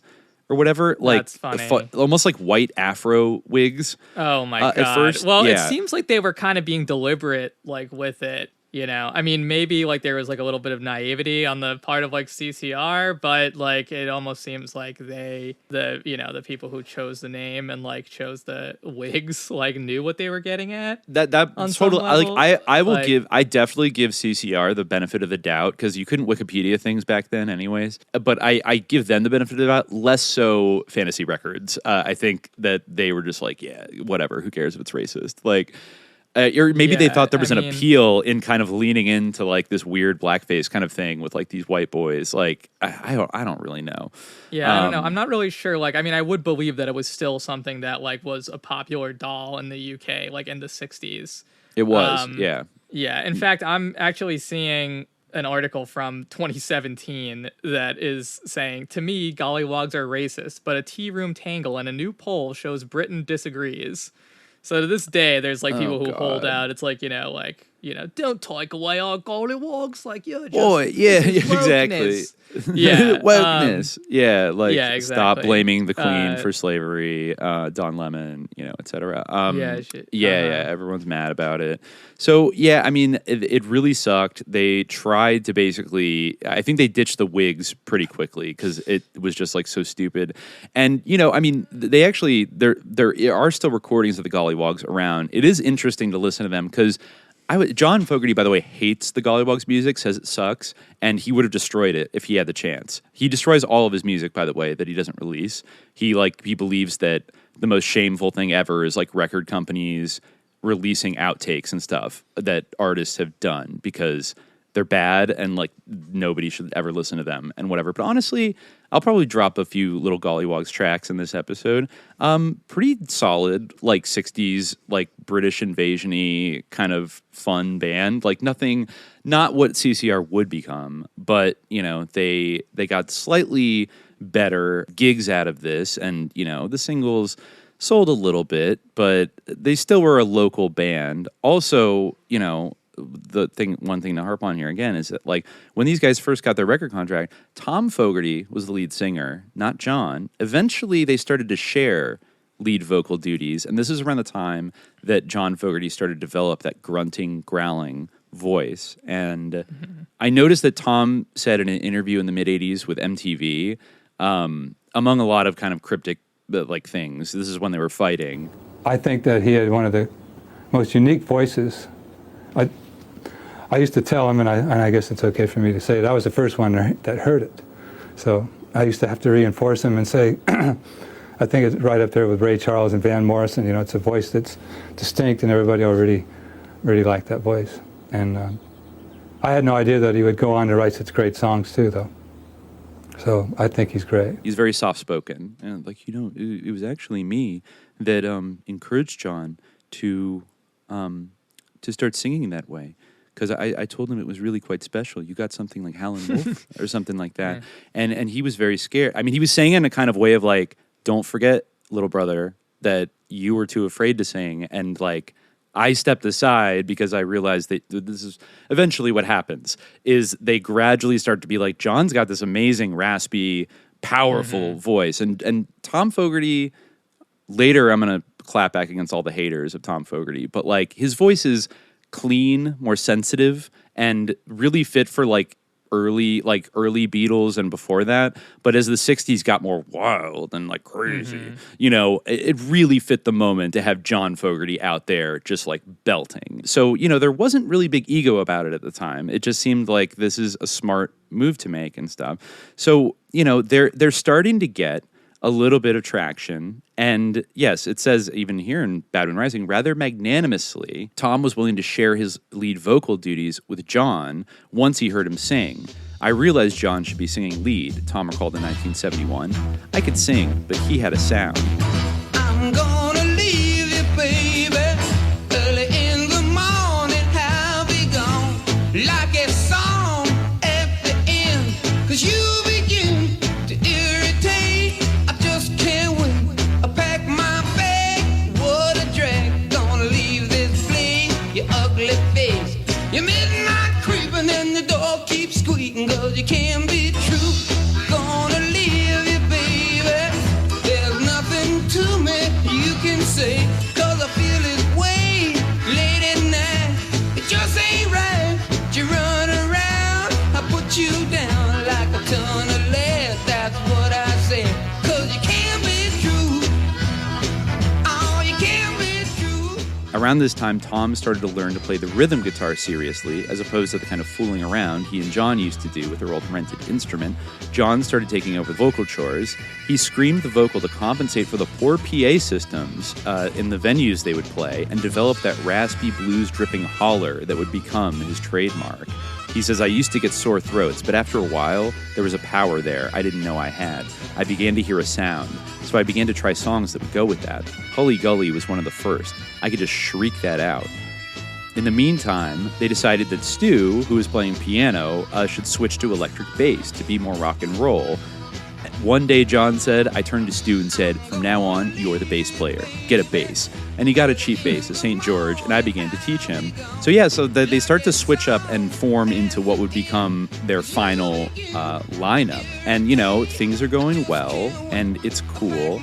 And also, you know, they note at this time back in 65, they paid absolutely no attention to San Francisco at this time. Even though this is exactly when the San Francisco sound, like Jefferson Airplane, this is the year that the Grateful Dead is playing their acid test parties with Ken Kesey down in Palo Alto, and then starting to move up the peninsula to SF. But they really weren't paying any attention at the time to this hippie thing that was going on. But then, you know, the first of many kind of well, okay, I'll read this here. In the latter part of 1965, there were several milestones in the lives of the young musicians. On the personal side, John married Martha Piaz, his high school steady, in September. From the standpoint of the band, Fantasy moved the Golliwogs onto their new Scorpio label, geared toward the rock sounds that were coming out of the Bay Area. Now, this is interesting. One of the first records the Grateful Dead made, for example, also came out on Scorpio. Interesting. So there's about to be a lot of overlaps between the Dead. Their universes are about to collide, but not quite yet. They recorded in October Brown Eyed Girl, not the Van Morrison song, but honestly kind of a banger, and that's one of the early singles where John is really belting it out, and it sold 15,000 copies, you know, so it was like the first one that they actually, you know, it wasn't a hit, but it was like, ooh, okay, you know. And John, even at this point, was getting nervous about being a, quote, one-hit wonder. He actually, at the time, got a job at the Fantasy Records warehouse in Berkeley, where he worked as a shipping clerk. They were just kind of doing jobs and things like that. He went to Merritt College in Oakland for a little bit. Doug had to cut back to part-time at college and was working a night shift as a janitor. Stu's dad, on the other hand, a prominent Bay Area lawyer with clients like the Oakland Raiders, had a law school all picked out for his son, now into his last year at San Jose State. Tom had 5 years under his belt with the power company, and financially, these are really lean times. So yeah, Stu said later that his dad offered him, he said, I would send you on a trip to Europe for a year, all expenses paid, if you stop being in the band and go to law school, like I want you to. And so, yeah, so I mean, Stu came from a little more, definitely had not as lean for Stu, exactly. But then he told, Dad, let me do it for 1 year. It's not my trip. And he actually sold the brand new car that his dad bought him as a graduation present to fund like the band's like studio time and shit like that, and to help support them. So it really was all for one and one for all at this point. Tom was paying for a bunch of stuff out of his power company paycheck. Doug was a night janitor. Even Stu was, sacrificing his relative privilege to help the band out. Their friend Jake Rohrer got them like an old van to go around to local gigs that had like the logo of a local flooring company on it that they never replaced. So, these guys are, they're scrapping it, but they're doing it. Then, of course, big thing happens at the end of 1966 where they think they're on the upswing, but there's something happening here in 1966, and that is the escalation of the Vietnam War after Jim Morrison's dad did the Gulf of Tonkin false flag. The Vietnam War massively escalates in 65 and 66, and unfortunately John and Doug, I think it's not mentioned here, but it's implied that like Stu could get out of the draft. Like Stu was able to do something basically to get out of the draft. John and Doug, however, not so lucky. I think John said in his memoir that he actually got a draft notice in the mail that was like, attention, John Fogerty, like you were about to be drafted and like sent to Vietnam. And so I think him and Doug got it almost at the same time, and they freaked out. And I guess John frantically like went to the Army Reserves office, and he had some guy was sympathetic and like pulled some strings and was able to kind of fraudulently backdate the draft notice or something. Wow. No, what he did, he had him sign up for the reserves and backdate it to before he got his draft notice. So that, because you know how it worked back then, that you basically, it was almost like an incentive that if you thought you were going to get drafted and you couldn't get out of it, if you joined a military service by choice, you got to pick what service you were in, and you had a little more of a choice over whether or not you ended up as literally like a GI cannon fodder or whatever. But if you waited around and got drafted, and particularly if you were poor, if you were black, etc., there was a very high chance you were going to get thrown into the meat grinder, and it was not going to be good. So John had a very real, and also I just want to note, unlike so many of his musical contemporaries, Khalid, right? Because we talked about this in our Dave McGowan episode, and this is where it starts that I think we're now getting into the portion here where we're going to start maybe doing a little compare and contrast with CCR, both CCR and the San Francisco scene, and CCR and the Laurel Canyon scene, which is also getting going around this time. And, it's like I'm trying to think of, were there any people in Laurel Canyon or the Grateful Dead that got drafted? I don't think so. Definitely not. And I never had any, besides from people like Papa John Phillips, who was like an Annapolis Naval Academy dropout, or that Scientologist guy who was in the Air Force while he was playing keyboards in the Grateful Dead for a couple of years in the late 60s. I think besides that, all these guys just, even though they're such hippie freaks that, should be thrown. I'm sure every conservative thought those long hairs should be sent over to the army, right away with their acid music and their trafficking drugs and all these things. And yet, no, it's not none of them that get drafted or, basically get forced to join the military. It's John and Doug. This is an interesting thread here on Reddit that I found. Does anyone know how the Dead avoided being drafted into the Vietnam War from 3 years ago, posted in our Grateful Dead? They're all in the age group of 18 to 26 for most of the draft years. Did they do anything specific or just luck out? They couldn't exactly hide from authorities if they dodged the draft. And was anyone in the extended family drafted? thanks a million. Someone whose account has been deleted replied, when you joined the CIA, they removed you from selective service. He did write /S, but, not slash, just S. No, not slash nothing. That's /S for sus, not for sarcasm. But for real though, I mean, it's like they're all peak draft age, and I mean, like, I think even I don't know. Like, according to Phil or Bill's autobiographies, one of their local recruitment centers had their draft papers.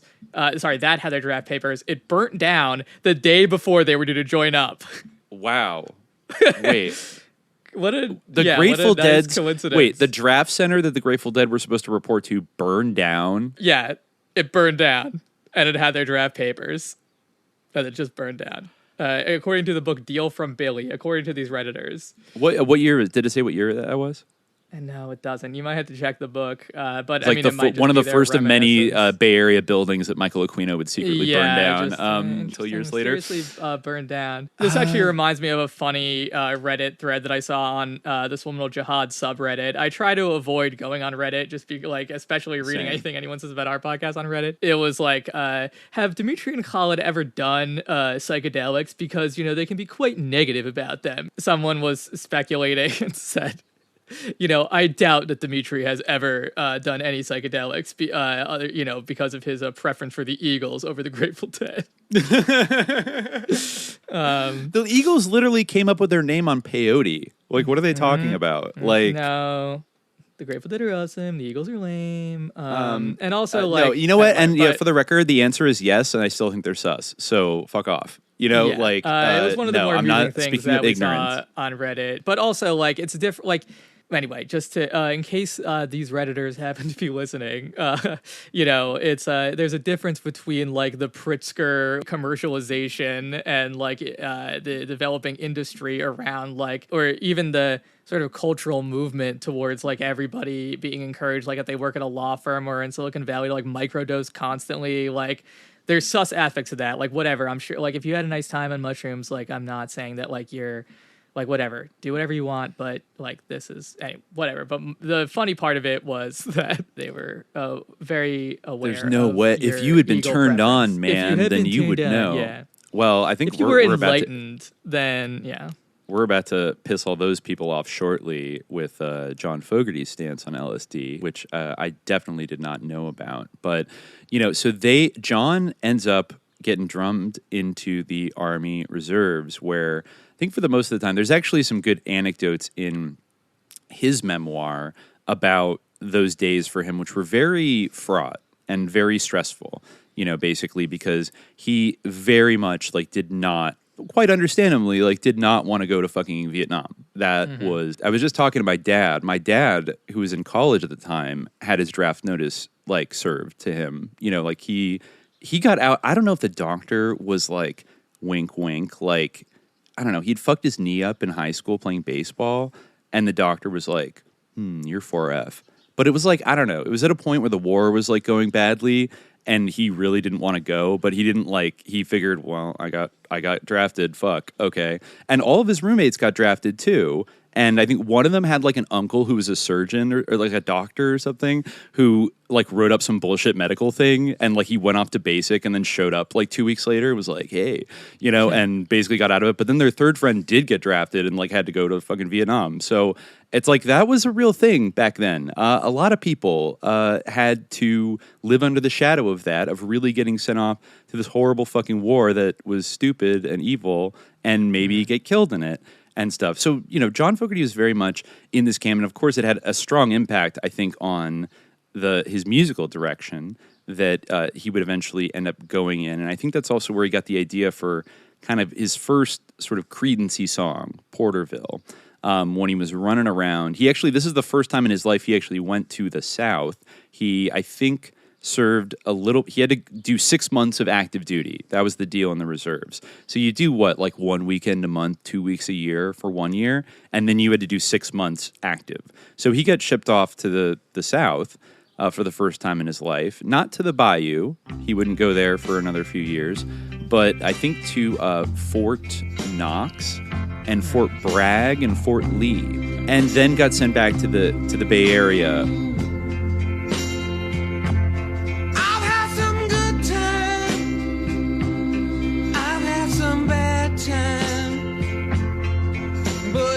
Seem I get more than my share of the worst time.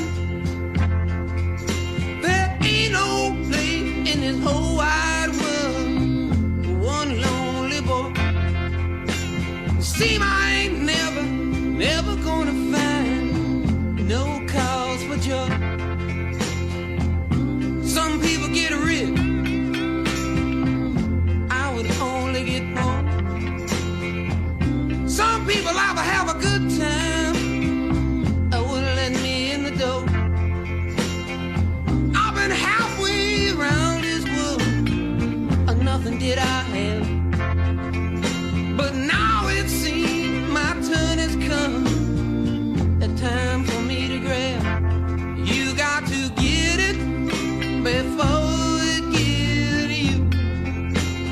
Oh, you got to get it before it gets you.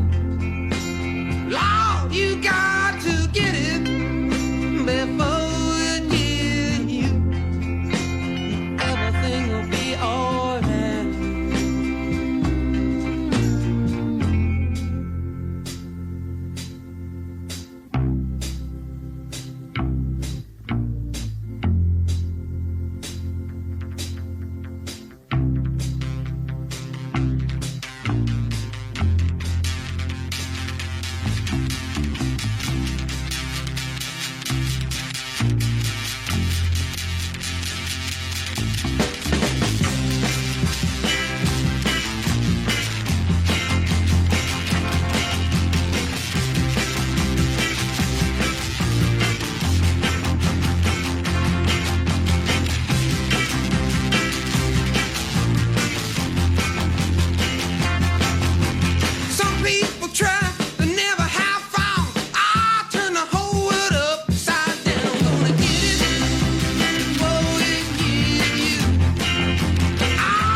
You know, John Fogerty, I'll stand up for him. This isn't John Fogerty's words.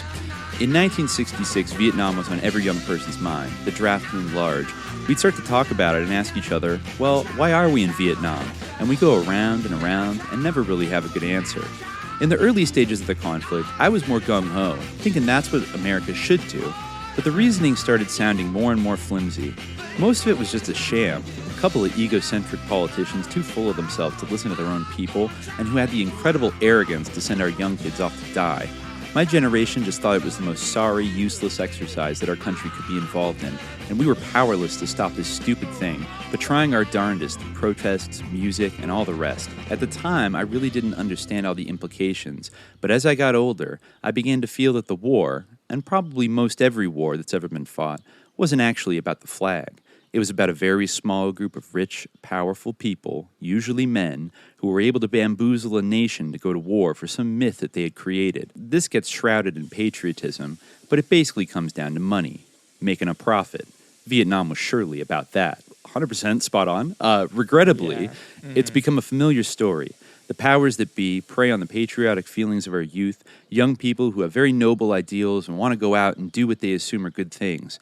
But in situations like this, they're just being manipulated.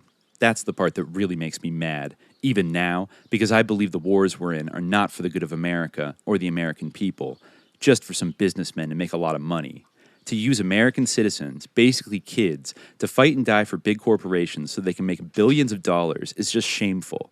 And to present it as if it's some patriotic thing, when it's just because a gas company wants to monopolize the market in another part of the world, or some big steel company wants to build all the buildings and bridges there, do people have to die for that?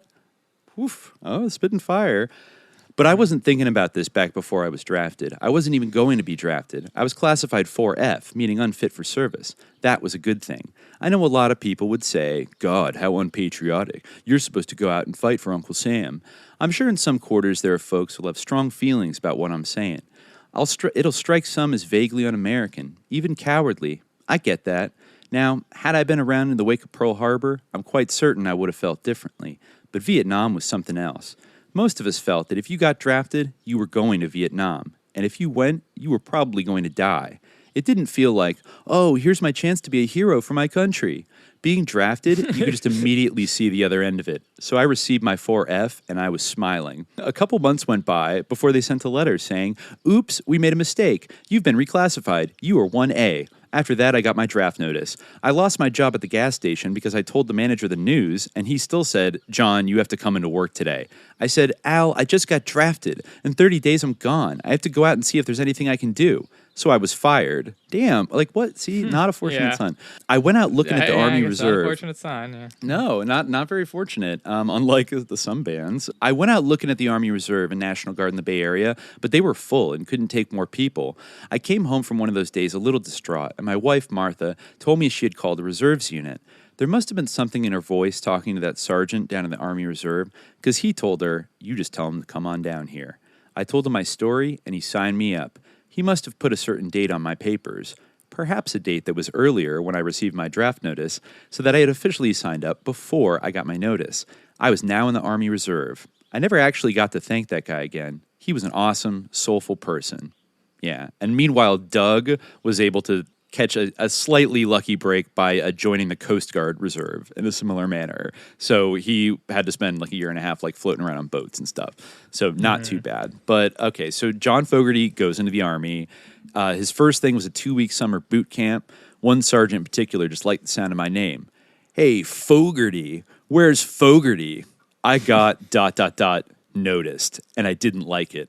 There could be a group of No, he didn't. It's bad. And he said, you'd hear, hey, Fogerty. There'd be a group of 50 guys, and he'd hear his name, and it was horrible. I was called every time. So when I went on my 6-month active duty boot camp, I learned my lesson. Don't do anything where you're straggling behind. Don't do anything where you're stomping out ahead. Just be in the group. Man, be somewhere in the shadows. Try to be invisible. Once the sergeant snags your name, you're toast. So that's what I did. I became a model of responsibility. Unlike many other times in my life where I had been a flake, such as playing hooky for weeks, I remade myself into the company man. They had all this stuff you have to do. Have your bunk made the right way, have all your clothes exact, your uniform spotless. It's good training, good discipline, and I did it exactly right, all of it. I was on the A-list. After a couple weeks, I was assigned as the barracks leader, and I was put in charge of a row of bunks. The guy over us noticed I was getting it done, and by putting me in charge, he had a lot less to do. So I'd be after my guys, put your toothbrush away, your shoe shining kit, your underwear. Everything had to be in a specific spot, and I made sure it was. This is kind of echoes later. I'd have all my ducks in a row. I was terrified of being caught, frankly. I didn't want them to ever notice me again, which I think was a good philosophy, but the other guys got to calling me Ma Fogerty. It was with some it was with some affection and respect, but they might as well have been calling me Old Man Fogerty. They thought I was acting like somebody's parent, but it kept us out of trouble. He's a square. Yeah. So they were all listening to rock and roll. He was just trying to lay low. And so finally he gets to come back from the South to the Bay Area, but he had once-a-month reserve meetings and every summer 2-week boot camp obligations. And that was going to last, apparently, for the reserve, you had to sign up for like 5 years. And also, by the way, it might be obvious, but it should be noted, this totally fucks up their music career, because like 2 of the guys have to go into the military now to fight this stupid fucking war. So they almost have a personal beef with the Vietnam War that a lot of the other 60s bands lacked. Like for them, maybe it was more intellectual or maybe more of a pose or just going along with the thing. But like this literally fucked up their musical career and interrupted it very rudely. So he gets threatened a few times. His meetings were in Richmond, and he'd have to be there at 7 a.m. after doing a gig 4 hours north in Roseville near Sacramento the night before. He overslept a couple times, and the sergeant called him up. You want me to send you to Vietnam? That was the threat they held over you. I knew I couldn't let it happen again, or they'd send me. I very earnestly tried to work something out. I wanted to come in during the week, and I wanted to have long hair. I was the quartermaster supply clerk, and I could have easily done my job during the week. And of course the answer came back, no, we can't have any of that. They were pretty rigid. At certain times in my life, I can get pretty tough mentally. It's just a matter of focusing, I guess. Once I really had the door slammed in my face by the Army and realized they weren't going to entertain some other approach, I decided that I was going to resist, go against the grain, and try to get myself removed from the reserve, but in the calmest way possible. I started fasting, like prisoners on strike or Buddha fasting under a fig tree. During this time, the Golliwogs played a show at the Claremont Hotel, and I was on my fast. Wow, he was really on the Fitra. He started to fast. I mean, dude, it's just he's like naturally coming upon it. Maybe it's the Fitra. It's the Islamic influence on the blues that is speaking to him, like secretly. Wow. Yeah, perhaps. So he's fasting and all this other stuff, and he was like skinny on his fast, hardly eating anything, playing at the Claremont. He says, I remember staring at a table of lemon meringue desserts, but no, I didn't take one. I had a brain of steel. Honestly, he's like kind of a Stalinist. Brain of steel. All right. The ultimate Stakhanovite of American rock and roll. This was a very volatile time in America, with all kinds of confrontation and conflicts and philosophies floating across the cultural windscreen. People chaining themselves to government buildings. If I had to chain myself to an army building, I was prepared. I wrote honestly about my plight to my congressman, Jerome Waldie. Yes, I brought it to Jerome. Jerome. And he was pretty helpful. Oh, yeah, that's an old blues song. Bring it to Jerome. Yeah, that carried a lot of weight. He started kicking tires around the Army Reserve Unit. That got their attention. They don't like the people's representatives peeking in the window at all their shit. Yeah, ask Leo Ryan. I became skinny as a rail, and because of the stink I was raising, this is actually interesting and sus, the Army made me go to the Presidio in San Francisco, for an evaluation. My friends in the band gave me herbs to imbibe, supposedly to calm me down or make me weird. I was not a big pot smoker, yet there I was, driving across the Bay Bridge, smoking a joint on my way to be evaluated by the Army. All I can say is, it wasn't my idea, and the Big Lebowski would have been proud. Oh, okay. By the way, just because he brought up the Big Lebowski, I think I mentioned this before we started recording, but last time I brought up in our Eagles episode how my whole hot take that Big Lebowski poisoned a whole generation against the Eagles, but I had forgotten there's a whole Creedence bit in that movie where the dude loves Creedence. Like when his car gets stolen, he tells the cops, they're like, "What's in the car?" He's like, "A briefcase and like some Creedence tapes." And then there's like, when he gets the car, everything's gone, but they're like, they still got the Creedence tapes in there, and he drives around looking out my back door, smoking a joint, and then like crashes his car. So that's a whole thing. So it makes a little more of a complicated. The legacy of Big Lebowski is now more complicated because it's like you agree with him about two wolves inside of that movie fighting.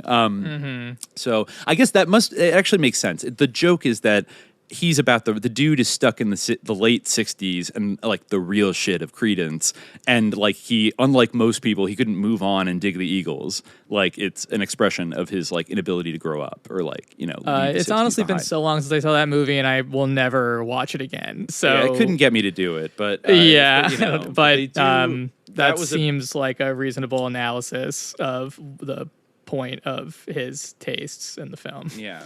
So, I mean, interesting with John Fogerty, too. One of the only times he brags about smoking weed is, like, as part of a deliberate psyop to, like, get kicked out of the Army. But he really doesn't like weed, as we'll see soon. Yeah, I mean, it really is. It's interesting. Like, I really do think that one of the biggest, like, psyops around weed is that, and I think that weed itself psyops you in this way, and it's similar with psychedelics, like, I think that there's an idea that this makes you like more creative or enhances your creativity. What I think it does is it certainly has psychoactive effects, but I think what it primarily is making you more excited about your ideas. Yeah. And it has a certain euphoric psychoactive effect. But he is correct that it's like a massive illusion and false line that a lot of these people like bought into, including his bandmates, I think, at certain points. Well, yeah, that actually literally, what you just said literally comes up in like a sort of a critical stage for the band, like a little bit later, where he kind of makes he makes that observation about weed, that it kind of makes everybody kind of sit around and talk about doing stuff, but then you never end, and like the day blows by, and then they're like, okay, but like we haven't actually written any songs and stuff. Yeah. And he just got fed up at a certain point. Yeah, it makes me be like, whoa, I'm a genius. But then like, yeah, you haven't actually done anything. Which is kind of the tracks with like the Grateful Dead's output. Yeah, I'm not saying that you can't like produce anything good on the influence of weed, but like you don't need it. You don't need it. If anything, I feel like it is probably hindering you. If anything.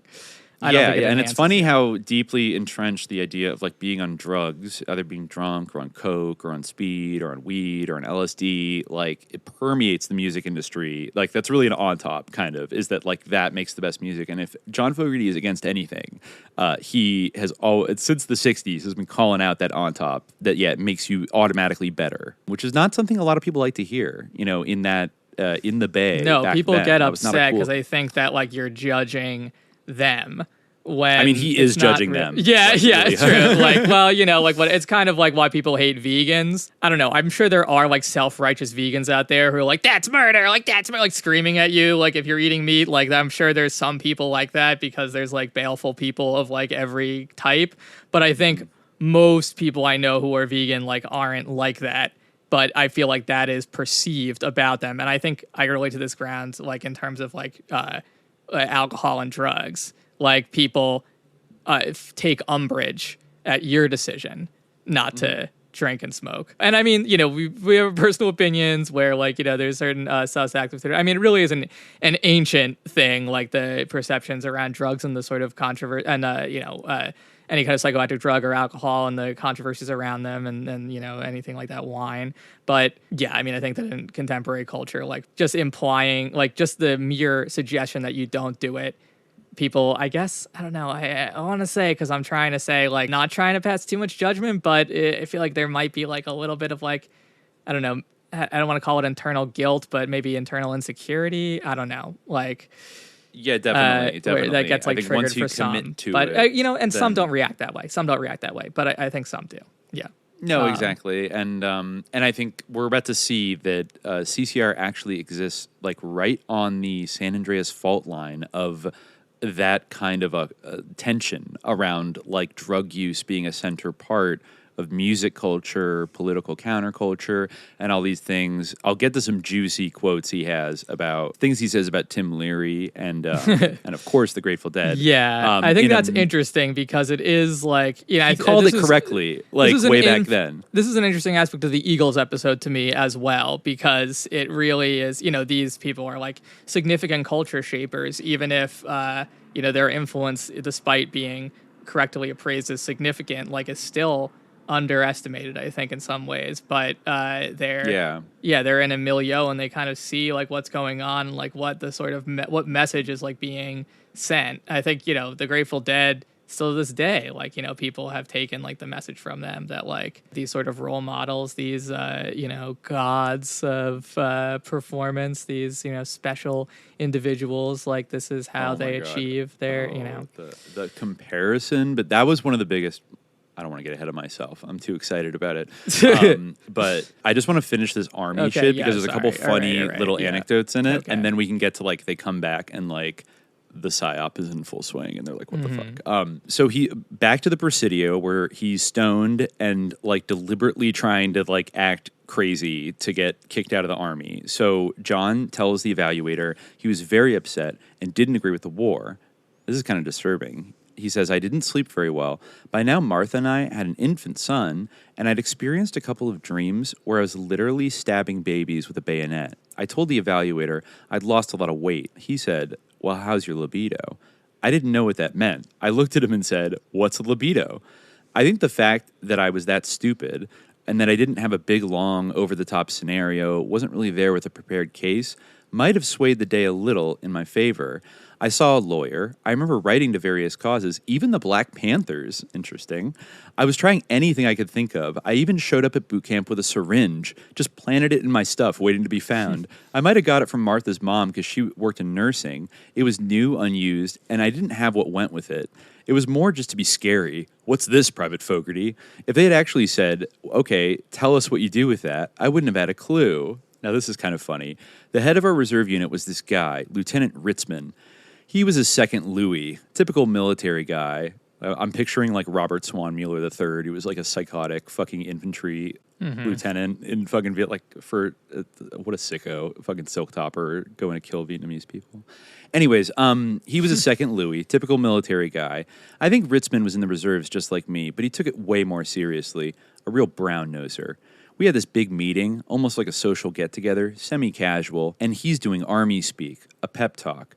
We're kids. He's late 20s. I'm barely 20. And he starts by quoting Laugh-In, I guess to be hip. Then he says, quote, America has a counterculture and the Army has to tread carefully. As you folks know, there's been a lot of demonstrations, protests, civil disobedience, unruly crowds, where we will have to control the situation, not let it get out of hand. So when we arrive, we don't want to be doing our formations out in the open.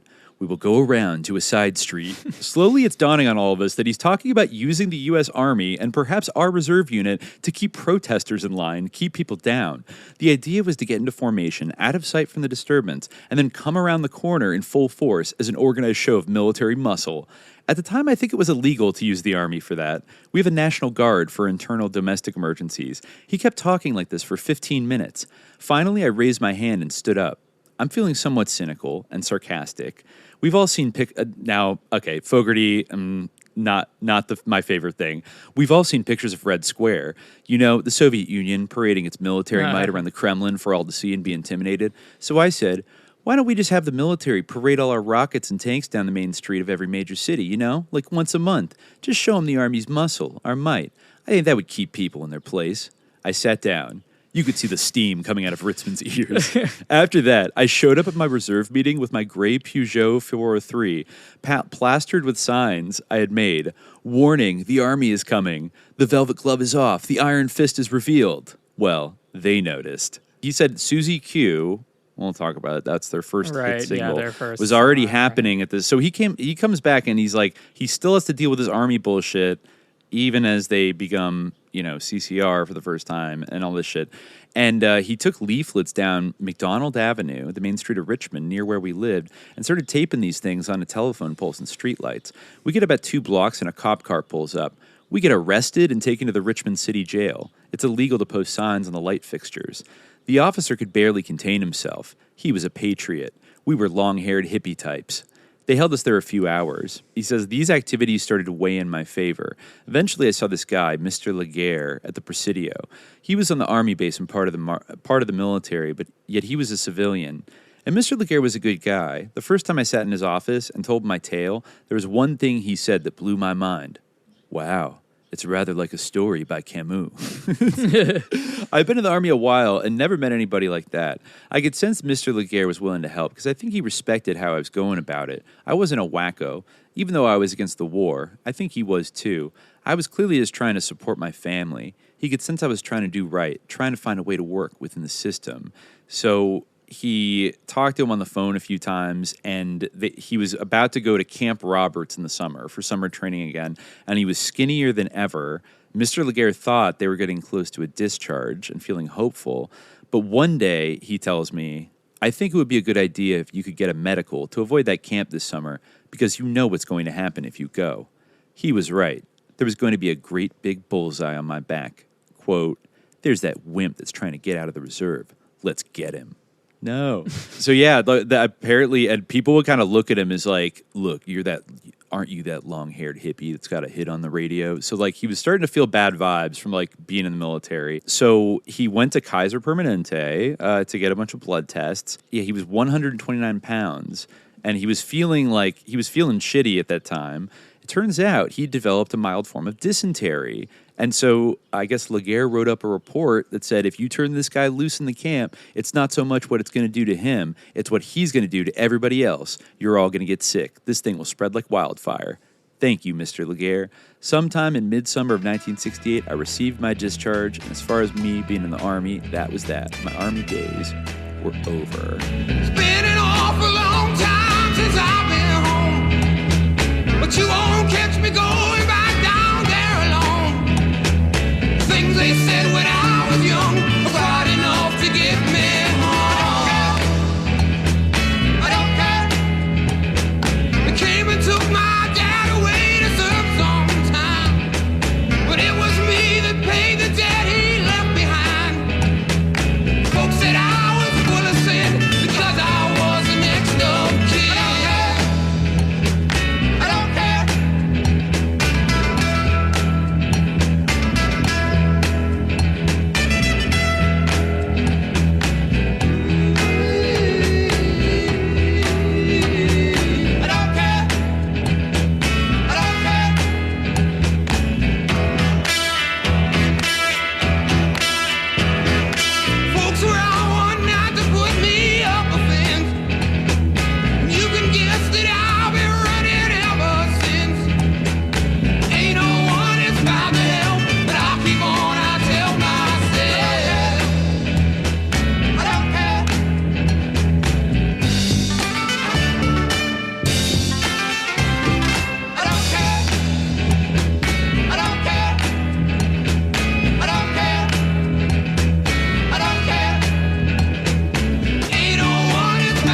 Now, backtracking just a little bit from John Fogerty getting out of the Army, back to the summer of 1967, because that's when he returns to the Bay Area after being gone for 6 months. And this is where the story, or at least the sides of it we're going to explore, very, very interesting. Because he comes back to the San Francisco Bay Area in the summer of 1967, and it seems overnight, after not having been gone that long, the city, both Berkeley and San Francisco, are full of these hippies. And the LSD counterculture, which we've chronicled so much before, that really started off in the down the peninsula in Palo Alto and at Stanford, had spread upwards, just like the cancerous, Silicon Valley had spread up to San Francisco today and ruined it. This is sort of the early iteration of that. But, he comes back and, everybody is, tripping, man. And this is, of course, is the infamous, or legendary Summer of Love in 1967. And, it even connects with previous sections in Contra VII that we've already gone over, like how Timothy Leary left the Millbrook estate for Marin County around this time, and Billy Mellon Hitchcock, I think, came along with him and then hired Nick Sand and Tim Scully to become LSD chemists. You also had Owsley Stanley, and I looked her up. Melissa Cargill was the secret woman that was actually the chemist that taught Owsley how to make LSD, and some would say she was actually the driving force. She, of course, is a direct descendant of the very mysterious and wealthy and powerful Cargill agribusiness family from Minnesota. And I don't even know where she is today, but I think she's still alive. And I don't know, she probably could tell us a lot of things about how things really went down. But, bottom line, and of course, Alan George Palmer, who is the guy that opened up this whole Castle Bank nest to begin with, is, I don't know exactly when he started manufacturing LSD, but eventually he ends up in the Bay as well. So, I think it might be safe to say that a certain op was in full swing when John Fogerty came back to the Bay in the summer of 1967. And very interestingly, I had never known this, but it is an op that he really didn't fuck with. He was not a fan of this new style, but either musically or culturally. But of course, before we get into how John Fogerty really felt about it, we should say that this is also the critical moment when he comes back in the summer of 67. He gets together with the boys, and their career has just been interrupted for almost 2 years by this army bullshit in Vietnam. But, at least he's still on active duty at this point, so everything we just talked about, he's got to put up with. But they decide we're going to make one final, like Axel Wennergren, one final lunge towards the grail of rock and roll stardom. And, we're going to give it, a real college try and go for it for at least, a certain period of time. Because it felt like they were ripe enough at that point. They, of course, had this, dinky little contract on a dinky little record label, Fantasy. But they decided it was time. And he was coming back from the Army. He mostly stayed away from music when he was in. But I think the lyrics or the concept of the song Porterville came to him when he was doing a running march. I think maybe at Fort Knox or one of those forts when he was on active duty. That song is all about been a long time since I've been home. And it has, when you listen to the demo of it that they had made, it's the first sound. It starts to sound Creedence-y, basically. And that, I guess, does not blow up into a big single. But then they decide, you know what, let's do a couple covers of some of those old standards, those R&B black standards that we've been playing, covers of for so many years. So they come up with a couple, but they also decide, because, we have to mention, in the summer of love 1967, another interesting thing happens to Fantasy Records, which is that the kooky Weiss brothers decide to sell the company. And who do they sell it to? They sell it to their longtime sales manager, a dude named Saul Zaentz. And Saul Zaentz becomes the new owner in 1967. This would become very critical later. And, they've known Saul Zaentz at this point for several years because, John Fogerty worked as a shipping clerk. They were on the label. They were hanging out there all the time. And they always saw it as Saul Zaentz was younger and a little bit more hip to like what was going on than the kind of wacky 50s beatnik Weiss brothers. So they were actually very excited when Saul Zaentz took over Fantasy, because then they go in there and he basically, he acknowledges that they got to get into this rock and roll game because it's blowing up in the Bay Area and they got to get a piece of it. And they have literally one rock band on their roster, which is the Golliwogs. And so he offers them the chance to sign a new contract. And one of their immediate stipulations is you have to let us change our name. And he's like, absolutely fine by me. So then they go and they try to find a name for themselves. Now, I'll try to nail the etymology real quick of how they came up with Creedence Clearwater Revival. So Tom had a friend who I guess was actually South African, named Creedence something Dutch, I forget. It was like Creedence like Niebuhr or something like that. And they thought that was like a cool name for a while. And they almost thought about like adopting it as their name. But then they were kind of like, I don't know. But they did like the word Creedence. So they were kind of working with that, and then they decided to add an E to the word credence to actually evoke a kind of more religious connotation, right? Of like living by a creed, okay? And then Clearwater, I guess that came about because John was watching a TV commercial for Olympia Beer, and I think their slogan, maybe to this day, is something like, "It's the water," or something. That's on the can and everything. And so I don't think it was Clearwater, but it was like, it's the water. And it showed like this idyllic Pacific Northwest kind of idyllic landscape.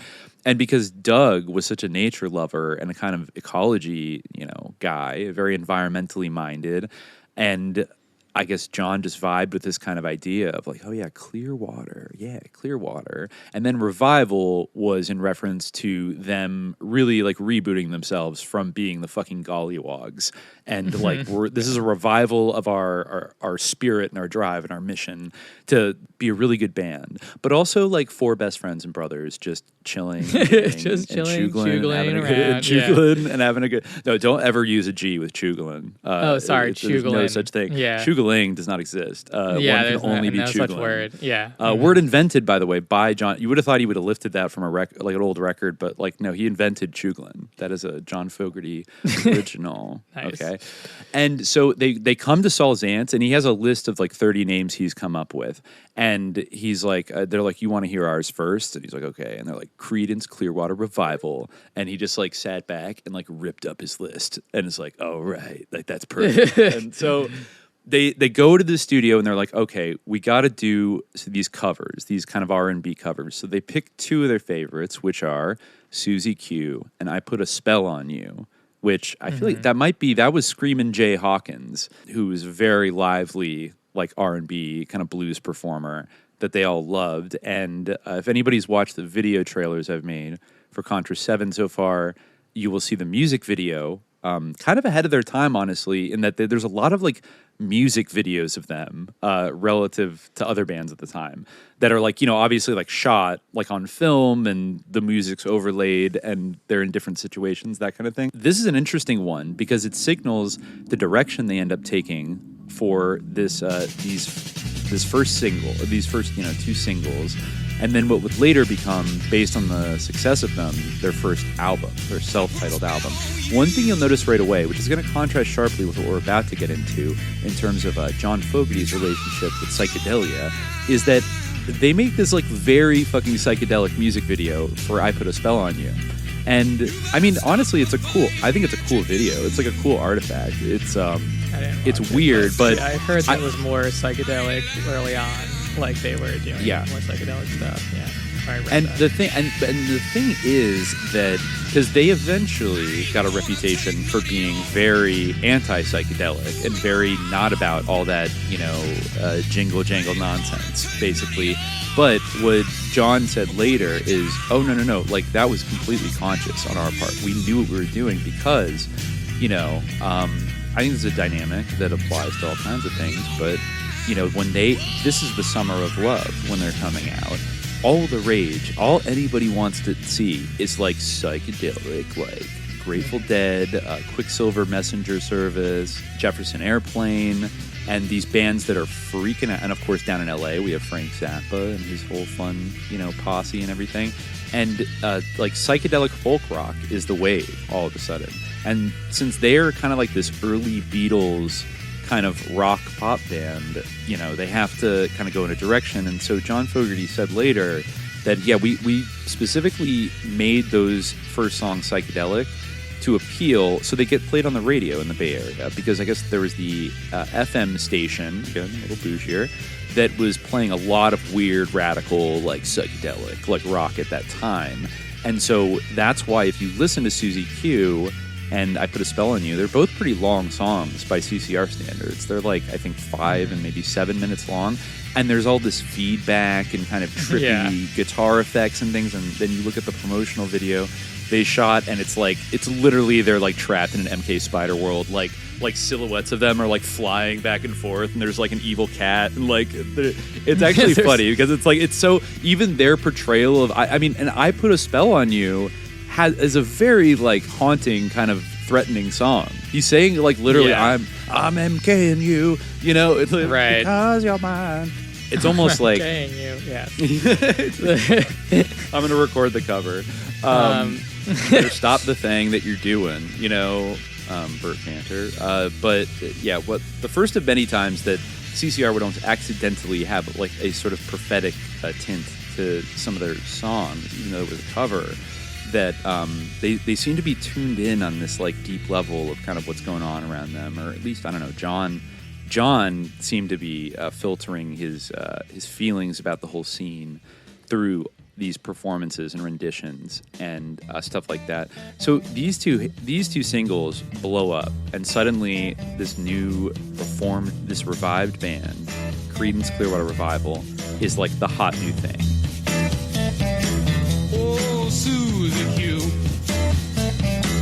Oh, Suzie Q. Oh, Suzie Q, baby, I love you.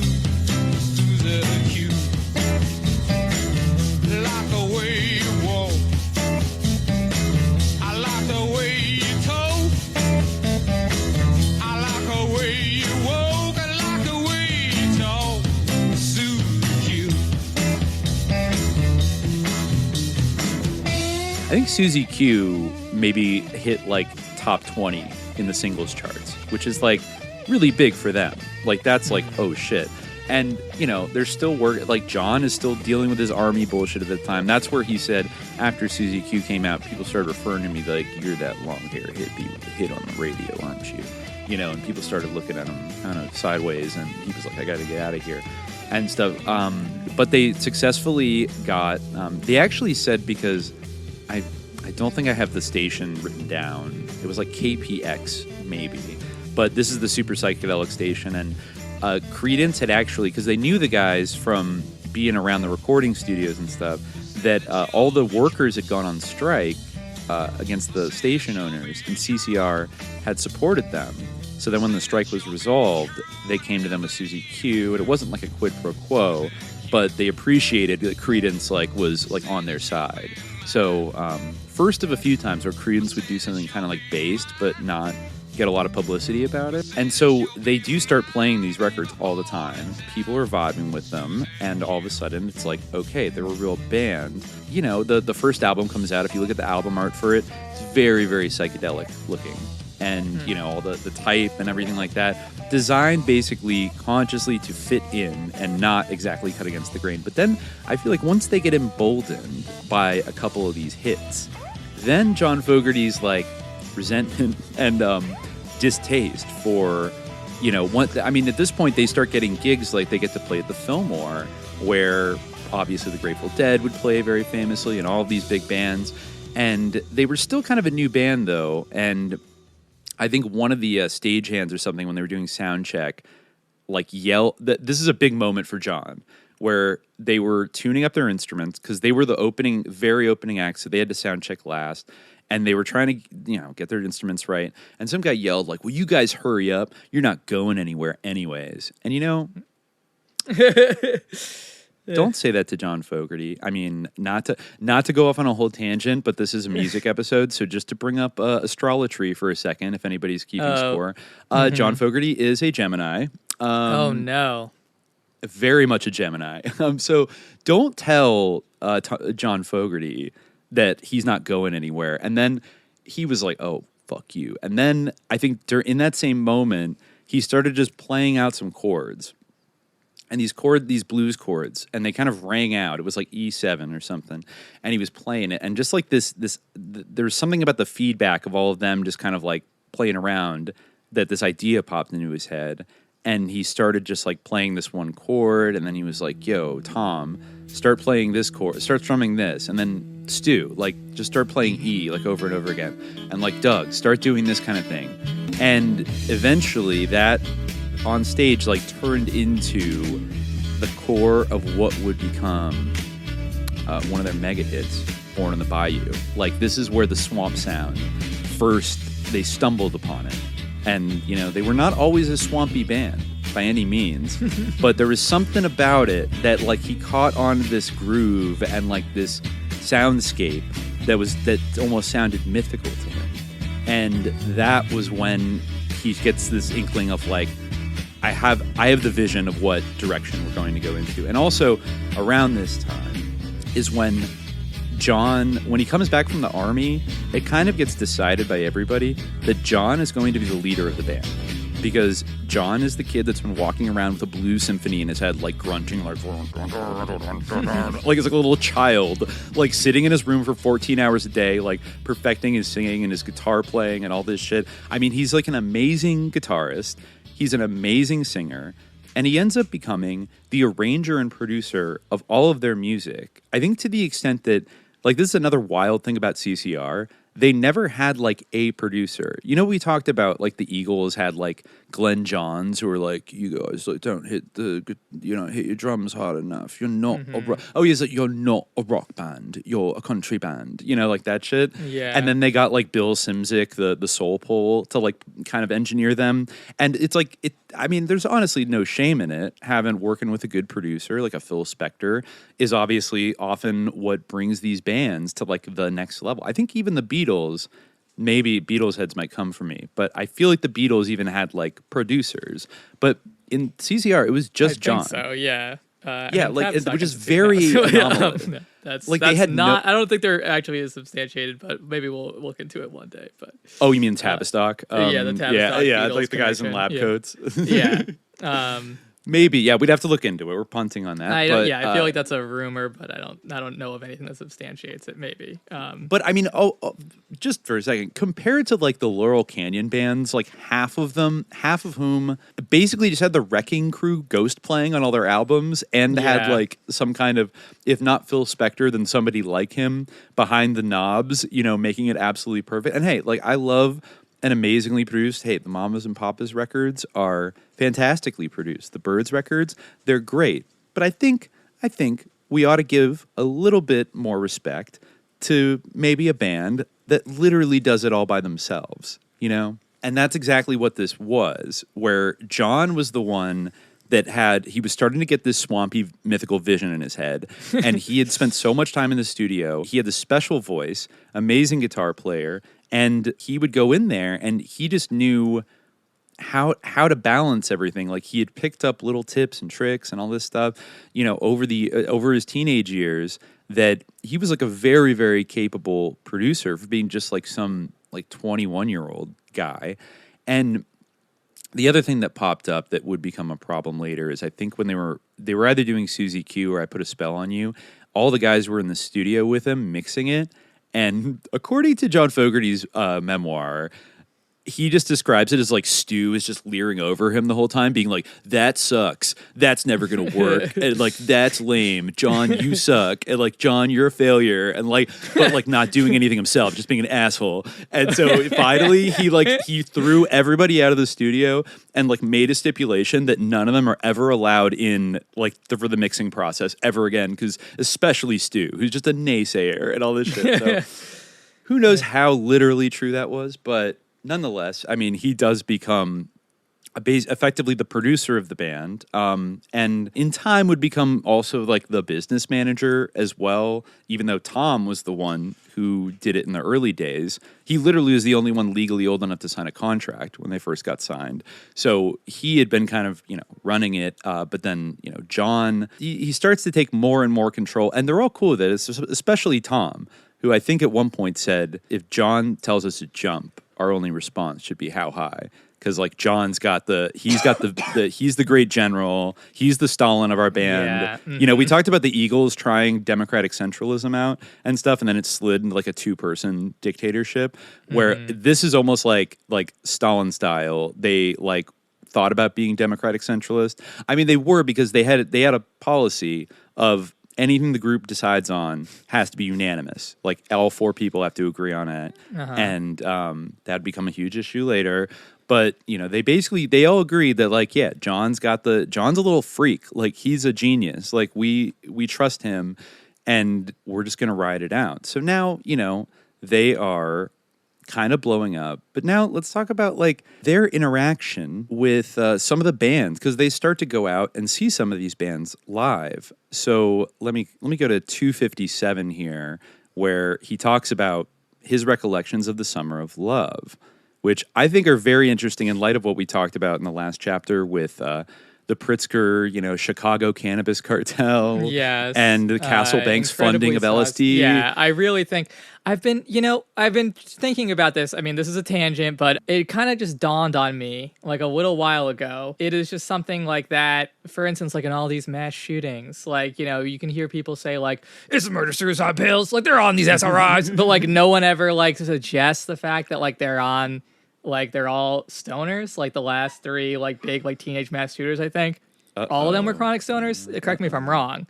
But like Khalid says weed makes people be mass shooters. Yeah, well, no, but I think that this extremely high potency marijuana, which is not like the discourse of how it should be used, is not like up to snuff with the actual potential dangers of its use for some. I'm just saying, like, it's become, from CCR's time, it's become crazy in terms of its potency.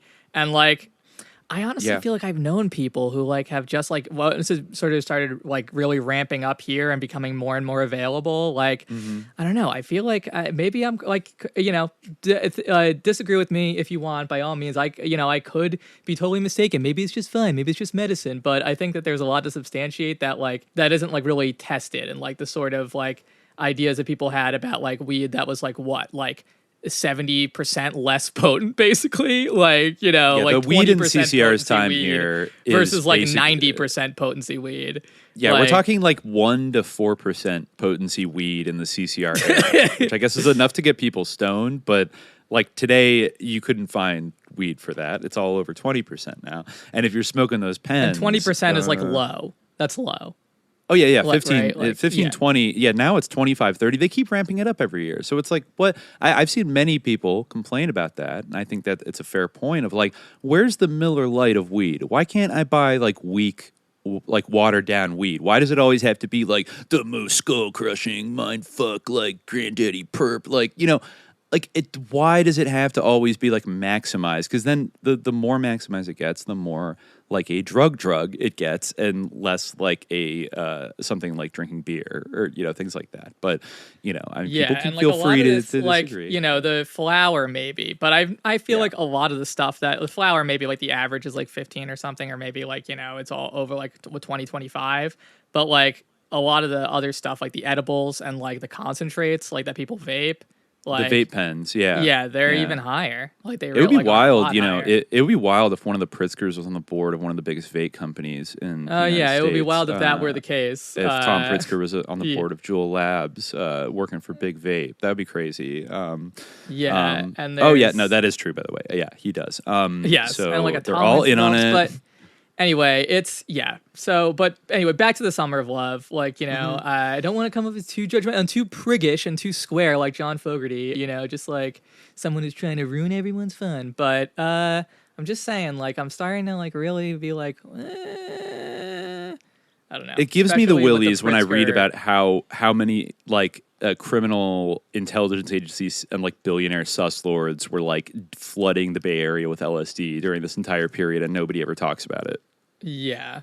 And all the cultural consequences thereof, you know? So, okay, yeah, 255 is when he starts to talk about his recollections of the Summer of Love. So, John says, I didn't hang out in San Francisco a lot. Maybe went over to Golden Gate Park occasionally, headed to the Fillmore to see a few shows. But when I got off active duty with the Army, it was the Summer of Love, 1967. And there was a lot of attention being given to San Francisco culturally, musically, politically. I liked the politics because that's the way Pete Seeger talked. Be responsible for yourself and help your fellow man. Don't be a burden. Live and let live. Don't try to control everybody. I still feel that's the best way. I always felt that I had everything in common with the other bands that way, and I liked that bands, rather than record companies, seemed to be controlling the thing. Well, maybe not. And the San Francisco scene seemed to be outside the regular music business. It definitely wasn't Los Angeles. I felt connected to the San Francisco scene, but there were times when we'd see something there that would always bring home how different Creedence was. We went as a band to see Otis Redding at the Fillmore. To me, he was so much better than almost anything else you could see there. Otis commanded that stage. On the other hand, I remember going to Winterland. I can't remember if it was to see Jefferson Airplane or the Grateful Dead. Everybody was stoned. Somebody started to play and went into a guitar solo, and that was the whole set. 45 minutes of guitar solo. I was so freaking out of there. Go off, King. I reacted against that. What I had learned from James Brown and Jackie Wilson was how to, he puts it in italics, entertain. When you're performing, it's a presentation. Watching Hank Ballard at the Oakland Auditorium, there was so much energy. There was competition, each act trying to outdo the other. The way the Grateful Dead and bands like that performed just seemed so sleepy. And now, from San Francisco, the Grateful Dead. They'd come shuffling out, and everyone went to their amps. Bring, bring, bring. They'd tune up for 10 minutes. What? Don't let them announce you until you're ready. And now, again, the Grateful Dead. When the Dead would jam, it seemed like they'd go off the path right away, and then stay off the path. Either you like that, or you don't. In my world, I couldn't have my music be as unstructured as that. It makes me uncomfortable. They'd announce Creedence, and we'd tear out there, plug in, and go. I think what I took most umbrage with was the stoned part, and that made me different from many of the San Francisco musicians. You dare not be stoned playing music around me. Not in my band. No. It's just like, you're not fucking around. I talked about it then, and I'll talk about it now. How are you going to do your best work stoned? Look, it's not that I'm anti-pot, especially in those days. It's a recreational deal. But when you're working, you're supposed to be working. I didn't want to see a drunk Dean Martin up there singing sloppy ballads either. Potheads always thought they were superior to the alcoholics. Now, this is a really funny quote right here that, for one thing, they'd have a picture of a marijuana plant on their wall. My dad never had a picture of a Budweiser can on the wall. I mean, that's funny. Good point. Yeah. I mean, I do, like, you know, I think that, you know, generally people don't like come home and like beat their wives and their kids like because they smoked weed. So, you know, I still will maintain, even though I will definitely criticize weed, I'll still come down on the side of weed over alcohol in the great debate between weed and alcohol. But that is a funny point. And yeah, you know. Oh, but he's not done. He's not done. He and, said, you know, maybe we are entering the time when, like, you know, weed will make you have a schizophrenic breakdown and, like, you'll attack people. Well, if the Pritzkers make it strong enough, you know, even though nobody will be able to afford it. Change. But yeah, if the Wrigley Gum people and, you know. And the Kovler Jim Beam Koof Juice. Yeah, exactly. They know how to do it. They know how to destroy those Chicago communities boys and societies. Yeah. They sure do. So, you know, John Fogerty's not done. He says, I sure as shit didn't want to see that. This is just an unhappy addiction to me. And then he really goes off. Timothy Leary, what a jerk, a buffoon.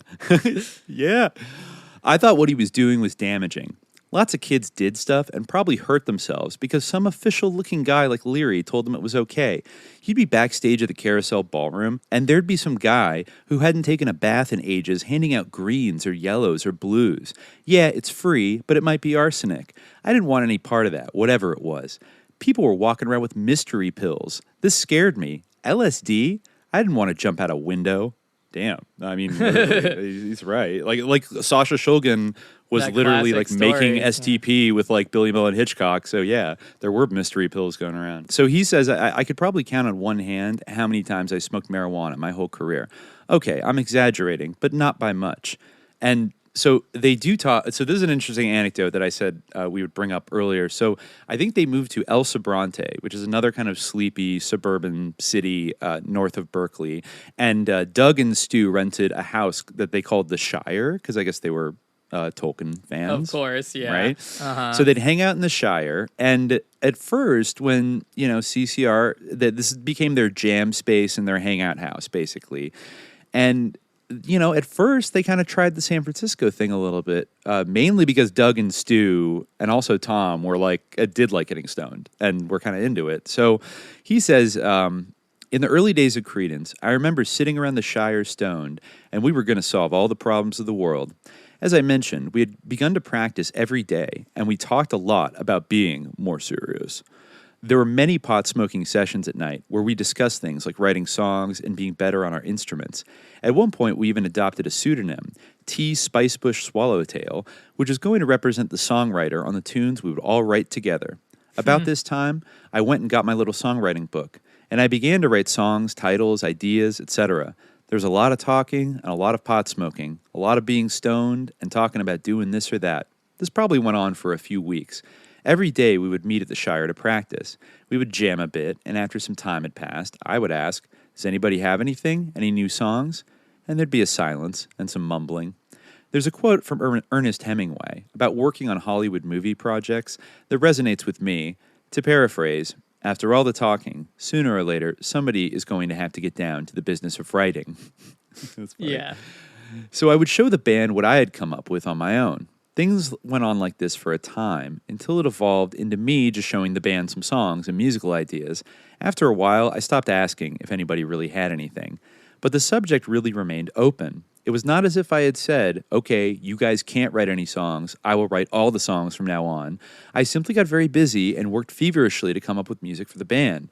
I really did not want to go back to being an obscure band. If at any time the other guys had come up with a great song, I'm sure we would have jumped on it.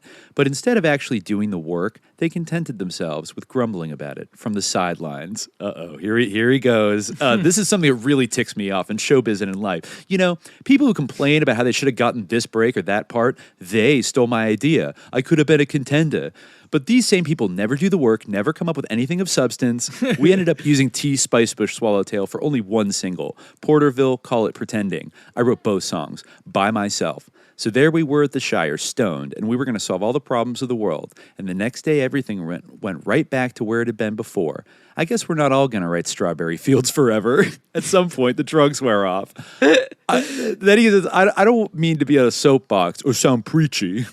I wasn't a prude, and I didn't think I was above it. I just thought, man, be yourself while you're trying to make a record or perform in front of people. They want to see you at your best. I always viewed a live performance as kind of like a prize fight, meaning you have to be in shape for this. Give the most that you can to your fans. I never wanted to feel that I let one get away from me, to have a show where I'd just gone out and been sloppy and awful and stupid. In the Jackie Wilson era, there seemed to be a sense of honor, a sense of duty, like, I'm lucky to have this job. You should take it seriously, or pretty soon they're not going to let you do that job. I still feel this way. I was always making this speech to the band. I had to be the general, and I wanted us to rock. I didn't appreciate hearing, maybe it would be better if we're stoned. I think there are some instances later when the guys in the band tried to put one over on me because I was such a square. Okay, and this is a red alert line right here, okay? There are multitudes in here. They tricked me a couple times and did it anyway, and then blamed it on the Grateful Dead. Quote, they put LSD in the coffee, and he puts in parentheses, hell, you can blame anything on the dead. So, I was like, that's funny, but also, hold up. Yeah, when you told me that, I was like, what is this, Go Ask Alice? Like, they're, spiking the, coffee with LSD? Like, well, I do actually, now that you remember that, now that you say that, I do recall watching the Amazon docu-series about the Grateful Dead a few years ago, and they mentioned a really funny episode. I forget what exactly, it was in the late 60s, but it was back when Playboy, Castle Bank depositor, Hugh Hefner's Playboy, was they had like a late night TV, like kind of a dance, like music sort of late night, softcore, like late night show. Like I forgot what it was called, like Live at the Playboy Club or something like that. And there was a kind of an infamous, like legendary trippy episode where the Grateful Dead, interesting, like they were pretty obscure band, like, in the late 60s. Like, we had to underscore that I don't even think everybody knew about the Grateful Dead maybe until kind of like the mid 70s into the 80s and stuff. Like they very gradually built this little cult following they had, but it's not like they were like tearing up the charts like when Playboy had them on. And given that Hugh Hefner was a client of Castle Bank, it's a little interesting. But I remember the funny anecdote from that whole thing was the Grateful Dead put LSD in the coffee, and so like they showed the footage from that, and they're playing, and all these like Playboy bunnies and dudes are just like wiling out on the dance floor, being all wacky, wow, so and they're like, put LSD in the coffee. Well, yeah, and so it's like, why are you trying to MK John Fogerty, Grateful Dead? Like, stop it! Like, he doesn't want to take your LSD, but there you go. Yeah. And then wanted to compromise psyoping into blame, and then making it look like the other CCR guys did it to sow dissension in the. We're gonna get to this. Is not the last time that the Grateful Dead would severely like interfere and meddle in CCR's career. There was a blood feud brewing in this whole narrative, and he did not appreciate being dosed, I guess, with LSD one time. He thought, that was bullshit. Yeah, he mentions listening to KMPX. That's the cool underground FM station that was counterculture, really outside the mainstream, but more and more people were gravitating toward it. They played The Dead, Jefferson Airplane, Quicksilver Messenger Service, all the happening San Francisco bands.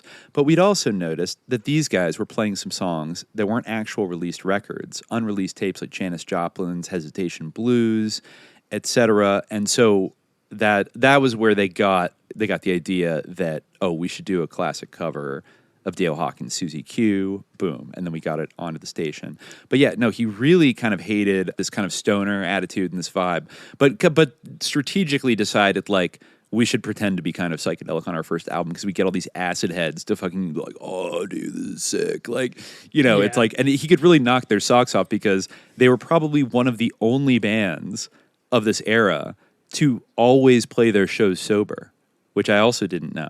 And honestly, there's a lot of live footage you can find on YouTube of them playing, and my God, does it stand out when you watch it next to something like the Grateful Dead performing live in like the late 60s. Like the tightness of CCR when they play live. They also sound almost uncannily like the record when they play live. Like it's almost identical. There's no sloppiness. I feel like his issue with being unstructured is perhaps something that he would differ with us on. However, like I thought about that. We are not CCR.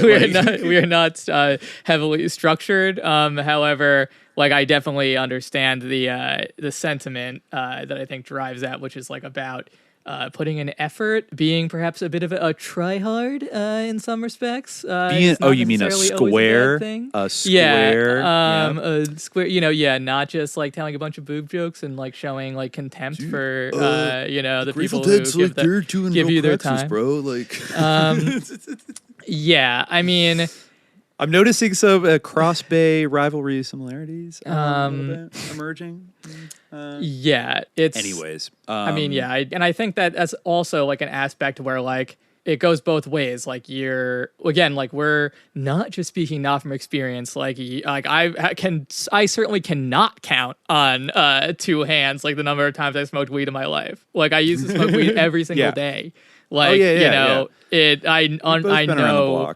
Yes, I've definitely been around the block with weed. Yeah, it's not because we're evangelical Christians who like want you to believe in the devil to like, I don't know. Yeah, exactly. And I've never like done anything and never like, we it just ain't don't like get that it because we're not enlightened and like our brains haven't been opened by like the amazing drugs. And if we just did, then we would understand. Like, no. Been there, done that enough we to certainly know have. what I know what John Fogerty's talking about. Like, even if I wouldn't go as hard as him. I remember like, we have passed like doing creative writing, before we got into like the podcast game or significantly before. I mean, maybe one day, maybe again, well, like maybe in the future. It was it was fun times that I look back on fondly, and like part of the reason that we have SJs because we did that. But I do remember, like, you know, during some of the times we were smoking weed, like, you know, your friend, like we said something like, yeah, we have all the ideas, all we have to do is do it. And like your friend just like started laughing at us. Like, you know, he was a huge stoner himself, but he was like, all you got to do is do it. Because it stuck with us because like it's one of those things that like when you're a big stoner, like it cuts you because you know the truth of it. I think we ended up working really hard on that project because like I felt like it resonated, you know. But I mean, we're the same age as these guys were, and that on top is so deeply embedded that like that's a way to get inspired. That's a way to fuel your passion. But there can be definitely a kind of undercutting of motivation kind of effect if it becomes habitual more than just social periodic. Like, another aspect of the on top is that it's not addictive. You can't become addicted to weed. Wrong. 3%. I mean, if John Fogerty was seeing kind of back in his day, these guys, like that has been a mainstay of weed culture like up through my life, is like you go to any smoke shop, there's like a black light like poster with just a big weed leaf on it. It's like, what other drug do you put up pictures of like the drug? You're like, like, you know, it's so weird. Like I can't believe that. Yeah, that's like one of those things where it's like I can't believe that I ever actually believed that, and actually actually believed or like would repeat that weed wasn't addictive.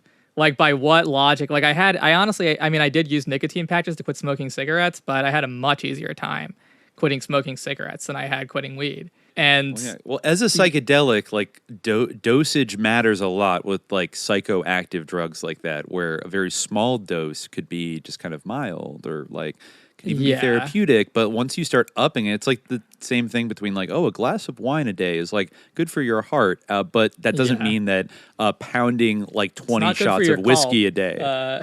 But you know, it's just like the difference between like a glass of wine and like 20 shots of whiskey is obviously like one will kill you, and the other one is like could be neutral to kind of healthy. And it's like, but with weed, it's all kind of mystified to the point where it's just like we just talk about weed like it's all one thing. But like no, there's really potent types like or like dabbing and shit like that. And also like I mean, so many things like are addictive. Like, and I don't even necessarily believe that like it's. I feel like there might be like because like the dopamine and everything. I don't know. I'm not an expert. We're finding out that that's a little shakier than everybody thought. I think it really is. I really think it is. And like I'm not speaking from no experience. Like I mean, you could say like, oh, it's addictive. It's as addictive as like TV or phone or something like that. You know, but I think it's much like that thing. Those things are still addictive. But honestly, like if I'm being honest with myself, it's much more addictive than those things. It's like people can recognize that porn can be addictive. I think it's much more addictive than porn. Oh, that's like an epidemic of addiction right now. Like we really, acknowledge that porn is addictive, but like people will still pretend that weed isn't. Like that's bullshit. Sorry. Yeah. You know? Yeah. I guess some people pretend that porn isn't addictive too. I don't know. This is a digression. Oh God, but like in 2022, are you kidding me? But some people are still coping. But yeah, so I get where this is all I definitely get it, and I mean I see I feel that it is in many ways like on Huck, and all the more dangerous I would feel like to maybe people who have a vested interest in this illegal drug market that they are not squares, really. I mean, John Fogerty could come off a little bit like a square, but he still had like a cool mod haircut. He had a little uniform that he adopted around this time, which he realized that like if you're going to play the type of music they started playing, you have to kind of dress the part. So the other guys would always wear kind of funky, like very hip Bay Area, but like muted, not wacky outfits, but honestly pretty well dressed, the rest of the guys. But they'd switch up their outfits. John Fogerty only ever wore like Levi jeans, cowboy boots, and a flannel shirt. And to this day, he only wears like Steve Jobs. Like he only that's his uniform. He's sticking to it.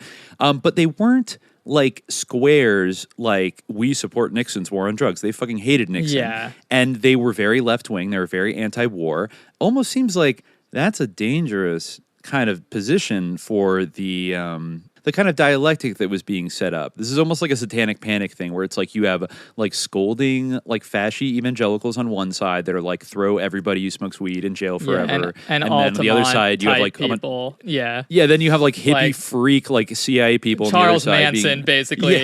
Like is like this it's all Tim Leary being like it's all amazing, take it every day, like and there's no middle ground. People feel like you have to kind of get down with one side or the other, and they were being like No. Like, we're down with the political aspects of like the 60s and the anti-war kind of shit that's going on. And even a lot of the cultural currents, definitely the racial, currents, they were definitely in support of like, more civil rights, things like that. But when it came to, it's just like today, like, I think you posed the question of like, somehow smoking weed has become like top of the list of like left-wing priorities in like America. And it's like, it really is. Yeah. Does it have to be? I get like not being hostile to like weed or whatever, or like criminalizing it, but like why is that? Yeah, I know that like, it's part how of does the it drug follow? war and everything, but it's like kind of like a fucked up like discourse in a way, because you can tell it's not really about that, because it's not just like people want to decriminalize like, whatever, heroin. I mean, some people do, and I think except for that one professor. It is harmful. Yeah, people who are narcophobic. I mean, it is like harmful, and I think that like the drug war like absolutely needs to end. But you can tell that like a lot of like the left wing, like sort of the fact that like weed is always the top of the list. It's not really about the drug war for a lot of people. I think it's not really about that. Like, it's about the fact that they want to be able to go to a dispensary easily and smoke weed. Like, it's a consumer convenience thing, and Yeah. Yeah. Sorry, just like kind of like, and I'm not saying you can't have joys in your life, like whatever. I'm not trying to impose Sharia on you, but like, I just think making it a kind of central, because it almost starts to echo the very problematic acid ideology of Leary, which is that if you just turn everybody on, the world will magically change as a result. And that's obviously not true. No, and it's not. You could almost say the opposite to some degree. And I think that, I mean, it's kind of like what the opposite of what people always used to say, which is like, it's so good for you, that's why they make it illegal. Like, now look at this. You have like there fucking like big wars. boy. Yeah, exactly. Like, if we just put it in the water supply, like literally, like people would say shit like about like, the Grateful Dead method of like putting it in people's coffee, like on a mass scale, where like we're gonna, dose everyone, and then like, nah, everyone will hold hands in peace, and like not. Which is, by the way, I remember reading. I think we read a while back, like stories of like guys in the CIA that were involved with MK Ultra would like do that to each other. It was almost like a hazing ritual. If you're at the CIA in the 50s, to be like somebody would slip LSD in your coffee. We know that people did the Grateful Dead. I'm just saying, it's an interesting synchronicity. John Fogerty, I think he was able to be honest with himself. Like, he observed certain things. Like, I feel like people know, like, inside, like, they know, like, that it's a lot of what's said about it, like, isn't true. And, like, the level of falsehood, like, the whole, like, thing of, like, people putting pictures of, like, this plant on their wall and, like, things like that. It's true. Like, it's weird. Like, my alcoholic father wouldn't have a picture of a Budweiser can on his wall. Like, like, that's the funniest like line of the book, I think. Like, it's people like know that but it's, I don't know. Yeah. So anyways, I mean, now hey, I get paid to throw up on stage, Yeah. Yeah, it's amazing. Yeah. It's art. Just a couple brief comments about, Suzie Q. That one thing that I noticed comes up in the Lost TV documentary of their Oakland concert in 1970, which in my opinion is their best filmed concert ever. Better than Royal Albert Hall. There's this incredibly like tense, almost like Eagles-esque moment of them in the studio, and they're practicing maybe like Tombstone Shadow or something, and they stop after a take, and John starts giving advice to Doug, the drummer, about how he's drumming a little too fast. And you can tell by the looks on everybody's faces that this is something that's come up before, and this is like a tense like thing to bring up. And John is like trying to be like a good, self-effacing, good teacher, and is like, That one always gets a little fast. I don't know why. We may start too fast. Well, I don't know if in person. Relax a little more instead of driving like that, because the record isn't quite a driving thing. It's more a relaxed shuffle almost. I guess all the strings, it's getting your fingers to go back where they ought to, even though your head knows what the note is. You might get, I get caught in the wrong position a lot of times. And it's like learning how to drive a stick after an automatic, Yeah. Sure nice to know you're vulnerable, John. It makes my day a lot better. Okay.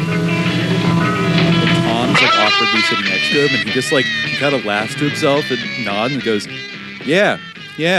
And then Doug says, wow, it makes me feel so good to know that you're vulnerable, John. Makes me feel so much better. And like the documentary, because it was made when they were still all together and at their height, is like these guys just having fun in the studio. But you see it and you're like, oh my God, this is like so tense. And then later, like when they're playing this amazing rendition of Keep on Chuglin, which we're almost there. They play this like 12-minute version of Keep on Chuglin, which is like their concert banger. This is how they like close the show. And when they go into the first solo, like John has this habit of, unless he's singing, he turns to the side and is directly like facing his bandmates, but like he walks like right up to Doug's fucking drum set as he starts the solo and just like gives him this terrifying fucking serious look on his face. And then the camera's cutting back to Doug and Doug just looks like so fucking terrible, but he's like drumming like amazingly. Like they're jamming so fucking hard and perfectly, but all you can see is like John being like, don't fuck up, don't go too fast, don't go. And Doug's like, no, I'm not going too fast, I'm not going too fast. Like, there's a later thing where he's just like drumming on a pad backstage and they interview him and he's just like, there's a lot of pressure on John, and there's a lot of pressure, I guess, on all of us, because I want to live up to what John expects of me. I'm just really trying to be the best I can be so I can live up to what John expects of me. And you can just feel this fucking tension like building of just John is like such a critic of like everybody else, even though they're all fucking amazing together. And it's just like, oh my God.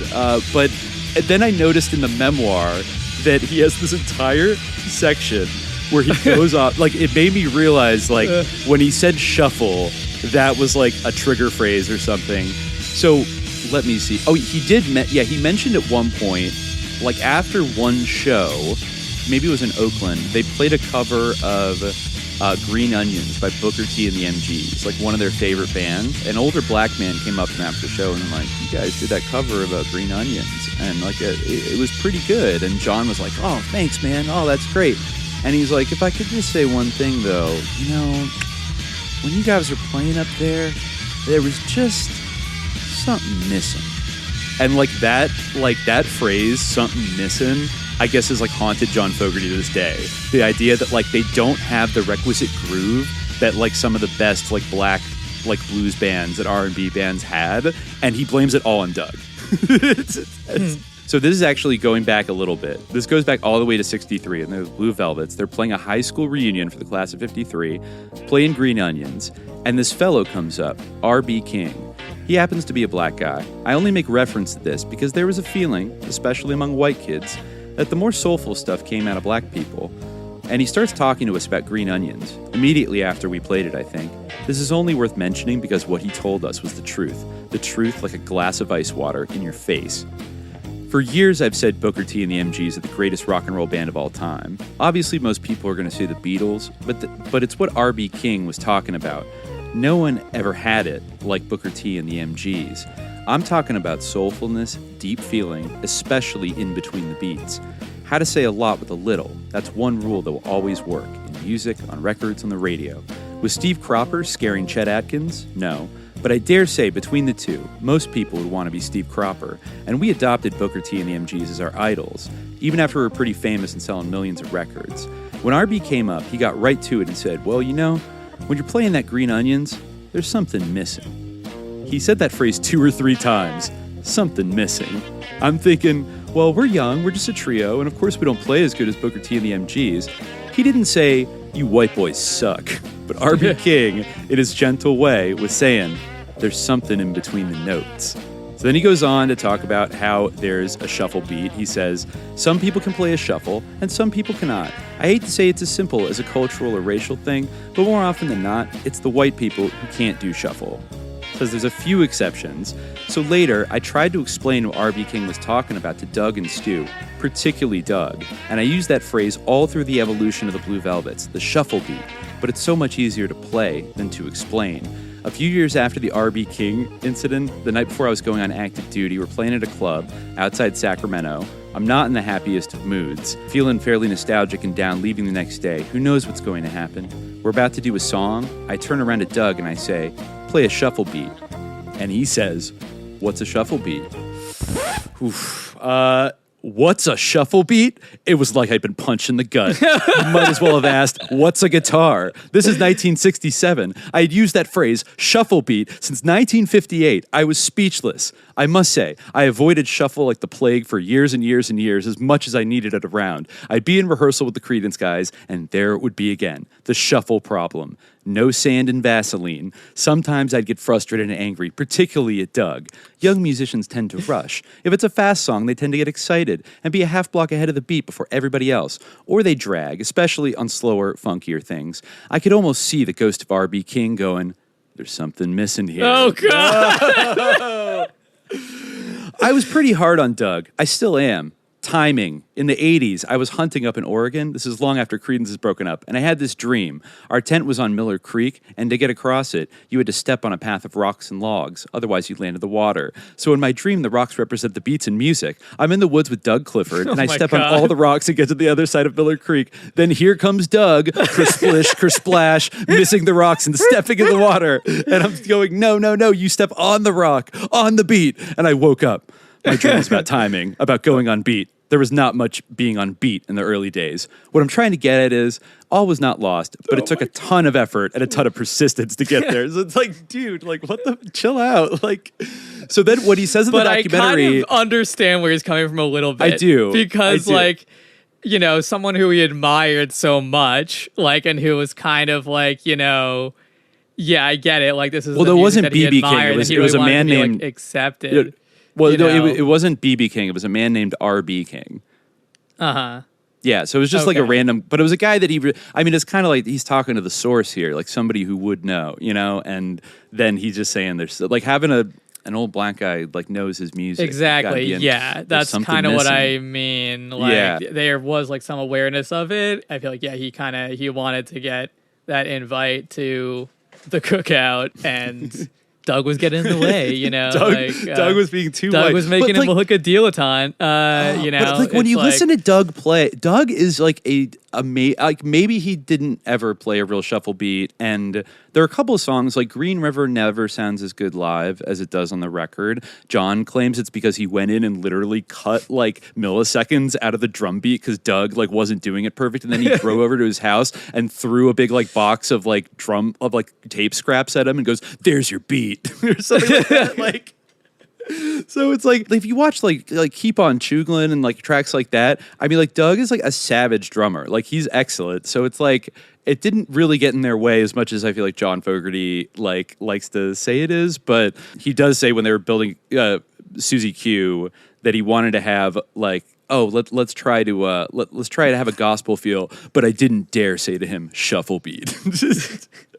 And then the documentary when he's like kind of just casually being like, you know, it's more like a shuffle, and you could see Doug tense up and be like, and everyone's like Tom's like looking away, and like everyone's just trying to like ignore it, and it's like a huge. So there were these like problems with them, but you know, anyways, I mean, there's a lot of like fun things in here, but really, let's talk about the moment when they blow up. They get basically a second album deal. They've had a couple kind of hit singles. Finally, they don't have to work at the car wash anymore. So Fantasy sends them down. I think it's to RCA Records in Los Angeles.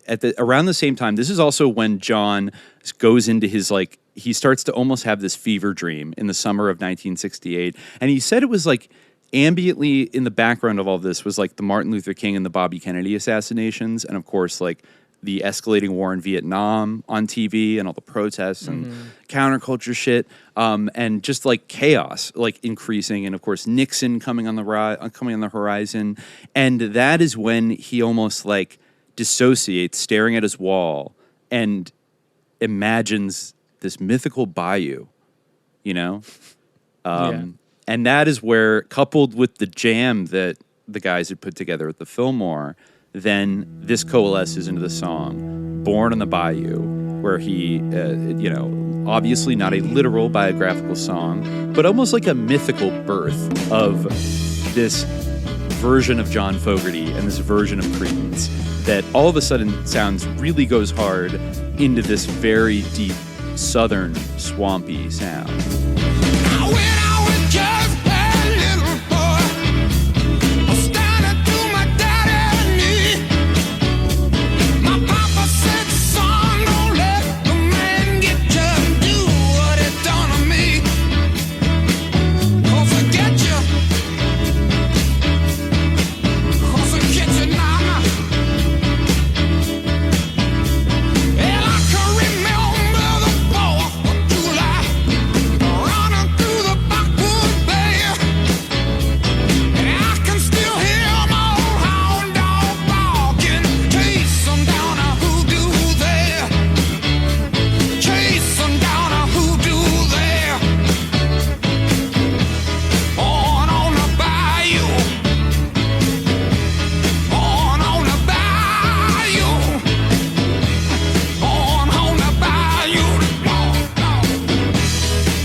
It's a banger. Maybe some people think it's one of their cornier tracks, but it announces Creedence like in their really fully I realized liked it. form. I think it's a good song. I mean, you see the really first of sets many the tone references for that album. Yeah. So Bayou Country is the first album that comes out in, I believe, this comes out in early 1969, because 1969 ends up being this like just colossal year for them.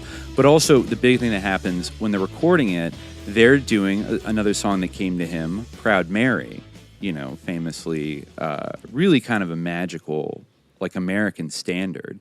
And it wasn't even about a riverboat initially. It was about like a maid for like a rich family who was still proud or something. And then, because he'd do this thing, I think you mentioned earlier, like he'd write down like Green The River, titles, Proud Mary. and it would be then, like suggestive of all these different things. And then, and you'd figure out later kind of what it even was about. And so they're doing Proud Mary, and of course there's the famous chorus, you're rolling, rolling on the river. And they're doing harmony vocals. They're trying to be like the early Eagles in a way, like four dudes all singing together on the chorus. But according to John, we'll never know because they destroyed the original tapes, but according to John, it was bad. It didn't sound good.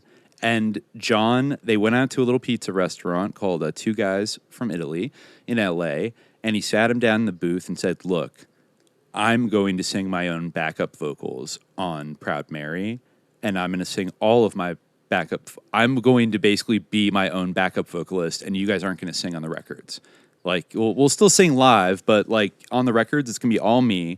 And like, this is how it has to be. And he gave him kind of this impassioned speech about like, we have one shot here. Like, we could easily just become a one-hit wonder band that was like, oh, they did a cover of Suzie Q, and like, it's over for us if we don't have a hit album. Right. And he said, I think famously, I don't want to go back to working at the car wash, you know, so we got to do this the right way. Yeah. And that was the first of many times where people got pissed, people, especially, you know, Tom, who had been the singer of the group. I don't want to go back to teaching the SAT. That's my big nightmare. Yeah, I don't want to go back to Postmates or catering or anything. You know, I get it. You got to have a Bayou Country. And he just said, look, like, I have the vision for how to produce this record. We got to do it my way. And like, I'm going to take over, I'm going to be the general and just follow my lead. Like, trust me, like whatever. So they kind of reluctantly were like, they didn't love it, but they're like, okay, fine. Like, you know, do it.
So Bayou Country comes out, and it's a fucking smash. They had 3 albums in 1969 that hit the top 10. And I think also several top 10 singles. And they even had a practice, this is a little SJ, where they would cram 2 basically like good singles onto one singles disc, which normally, you know, a B-side is like a lesser track. Like you save your singles for the A-side, and then you put like a more medium quality track on the backside or something experimental or something. But they felt that they wanted to give the customer like the most bang for their buck. So actually a lot of their... like that was related to John Fogerty's like burning resentment of like everyone else. That like they were lazy and like they weren't professional enough and like where, you know, they were like writing these long songs, jamming. Like we're going to do like 2 great 3-minute songs on like one single. If you come down to the river, bet you're gonna find some people who live. You don't have to worry, 'cause you have no money. People on the river have been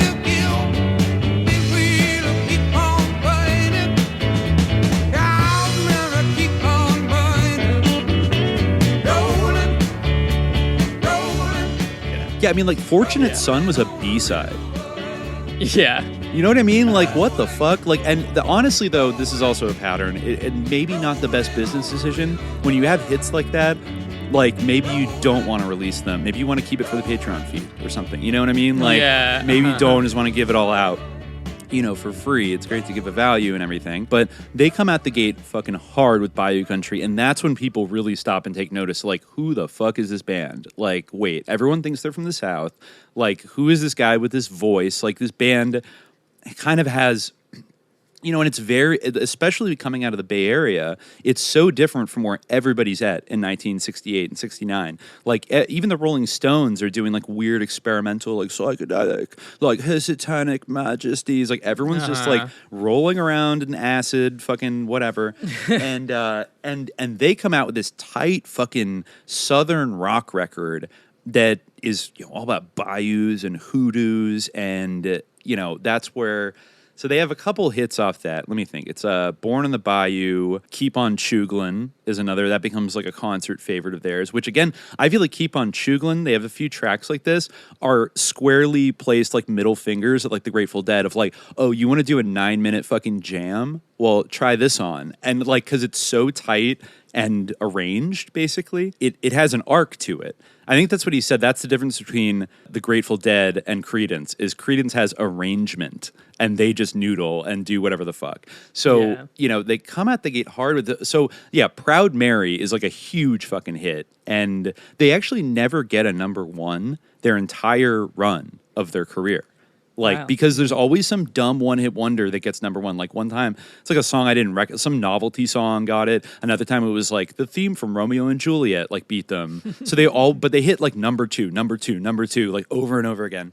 And it started getting tons of radio play. Then, just a few months later, they release an even better album, Green River, which has so many bangers on it. Not only does it have the title track, Green River, which we already talked about, it's got Lodi, which is a great, like, down and out, like, sad, tragic song about, like, a failed musician. Just about a year ago, I set out on the road, seeking my fame and fortune, looking for a pot of gold. Things got bad and things got worse. I guess you know the tune. Oh Lord, stuck in a Lodi again. Rode in on a Greyhound. I'll be walking out if I go. I was just passing through. Must be 7 months or more. Ran out of time and money. Looks like they took my friend. Oh Lord, I'm stuck in a Lodi again. It's almost like, you know, it's like John Fogerty imagining himself stuck in Lodi. I've been to Lodi. It's a little, you know, sleepy little farm town in kind of central California. And kind of like, what if they hadn't gotten their come up? Like, he'd just be like, oh Lord, stuck in Lodi again. And then, of course, Bad Moon Rising.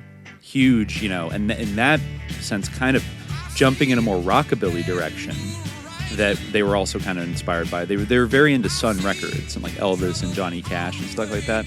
And, you know, rockabilly was not exactly like cool in, you know, in the kind of pop culture zeitgeist, like when they came out with that song. I think they went on Johnny Cash's TV show and played it.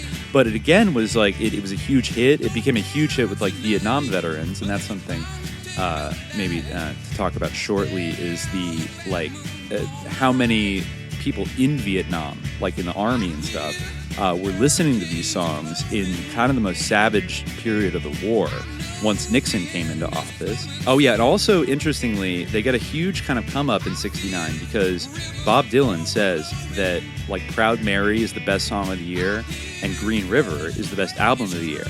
And it actually, it starts this shift in all of, like we read in the beginning, that they put all the LA cowboys, you know, all these LA hippie cowboys to shame, you know, maybe with the exception of like Graham Parsons, but a lot of them you know, the kind of Crosby, Stills, Nash orbit where maybe it wasn't like bad music, but it was always a little more like phony, I think.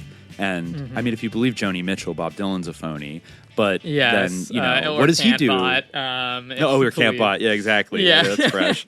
Yes. I'm kind of leading on the side. Maybe not a total phony, but like definitely a little bit of a phony. Like we talked about that in our I mean, Phillips I've episode. already expressed my feelings about Dylan. I'm not like a big fan. Like maybe not a complete total phony. Like there are some like I don't get like the like fascination necessarily. I mean, I guess I do get it, but it doesn't affect me. I'm not ensorcelled by it. I'm not. I don't feel like super strong about it. The dome over me that Muslims have, according to that Russian sorceress lady. Did you see that video? No, it's like some Russian witch talking about how like she can't cast spells on Muslims because they have like a dome surrounding them.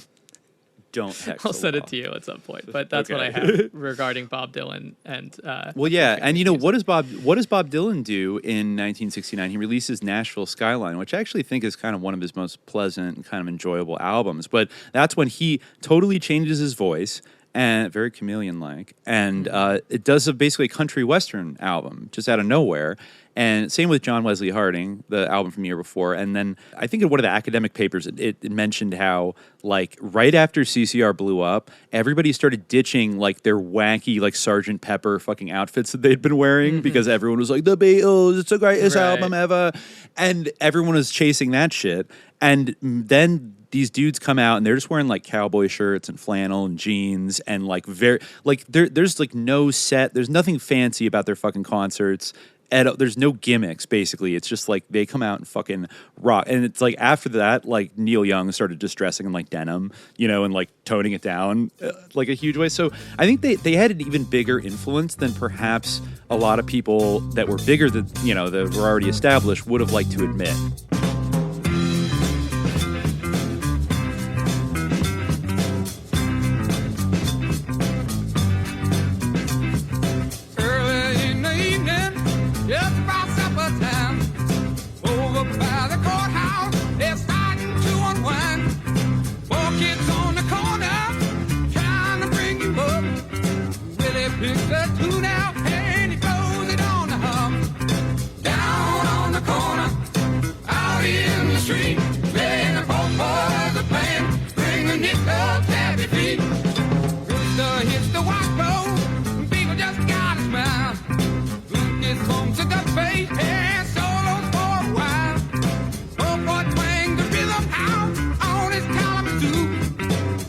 Goes into a day.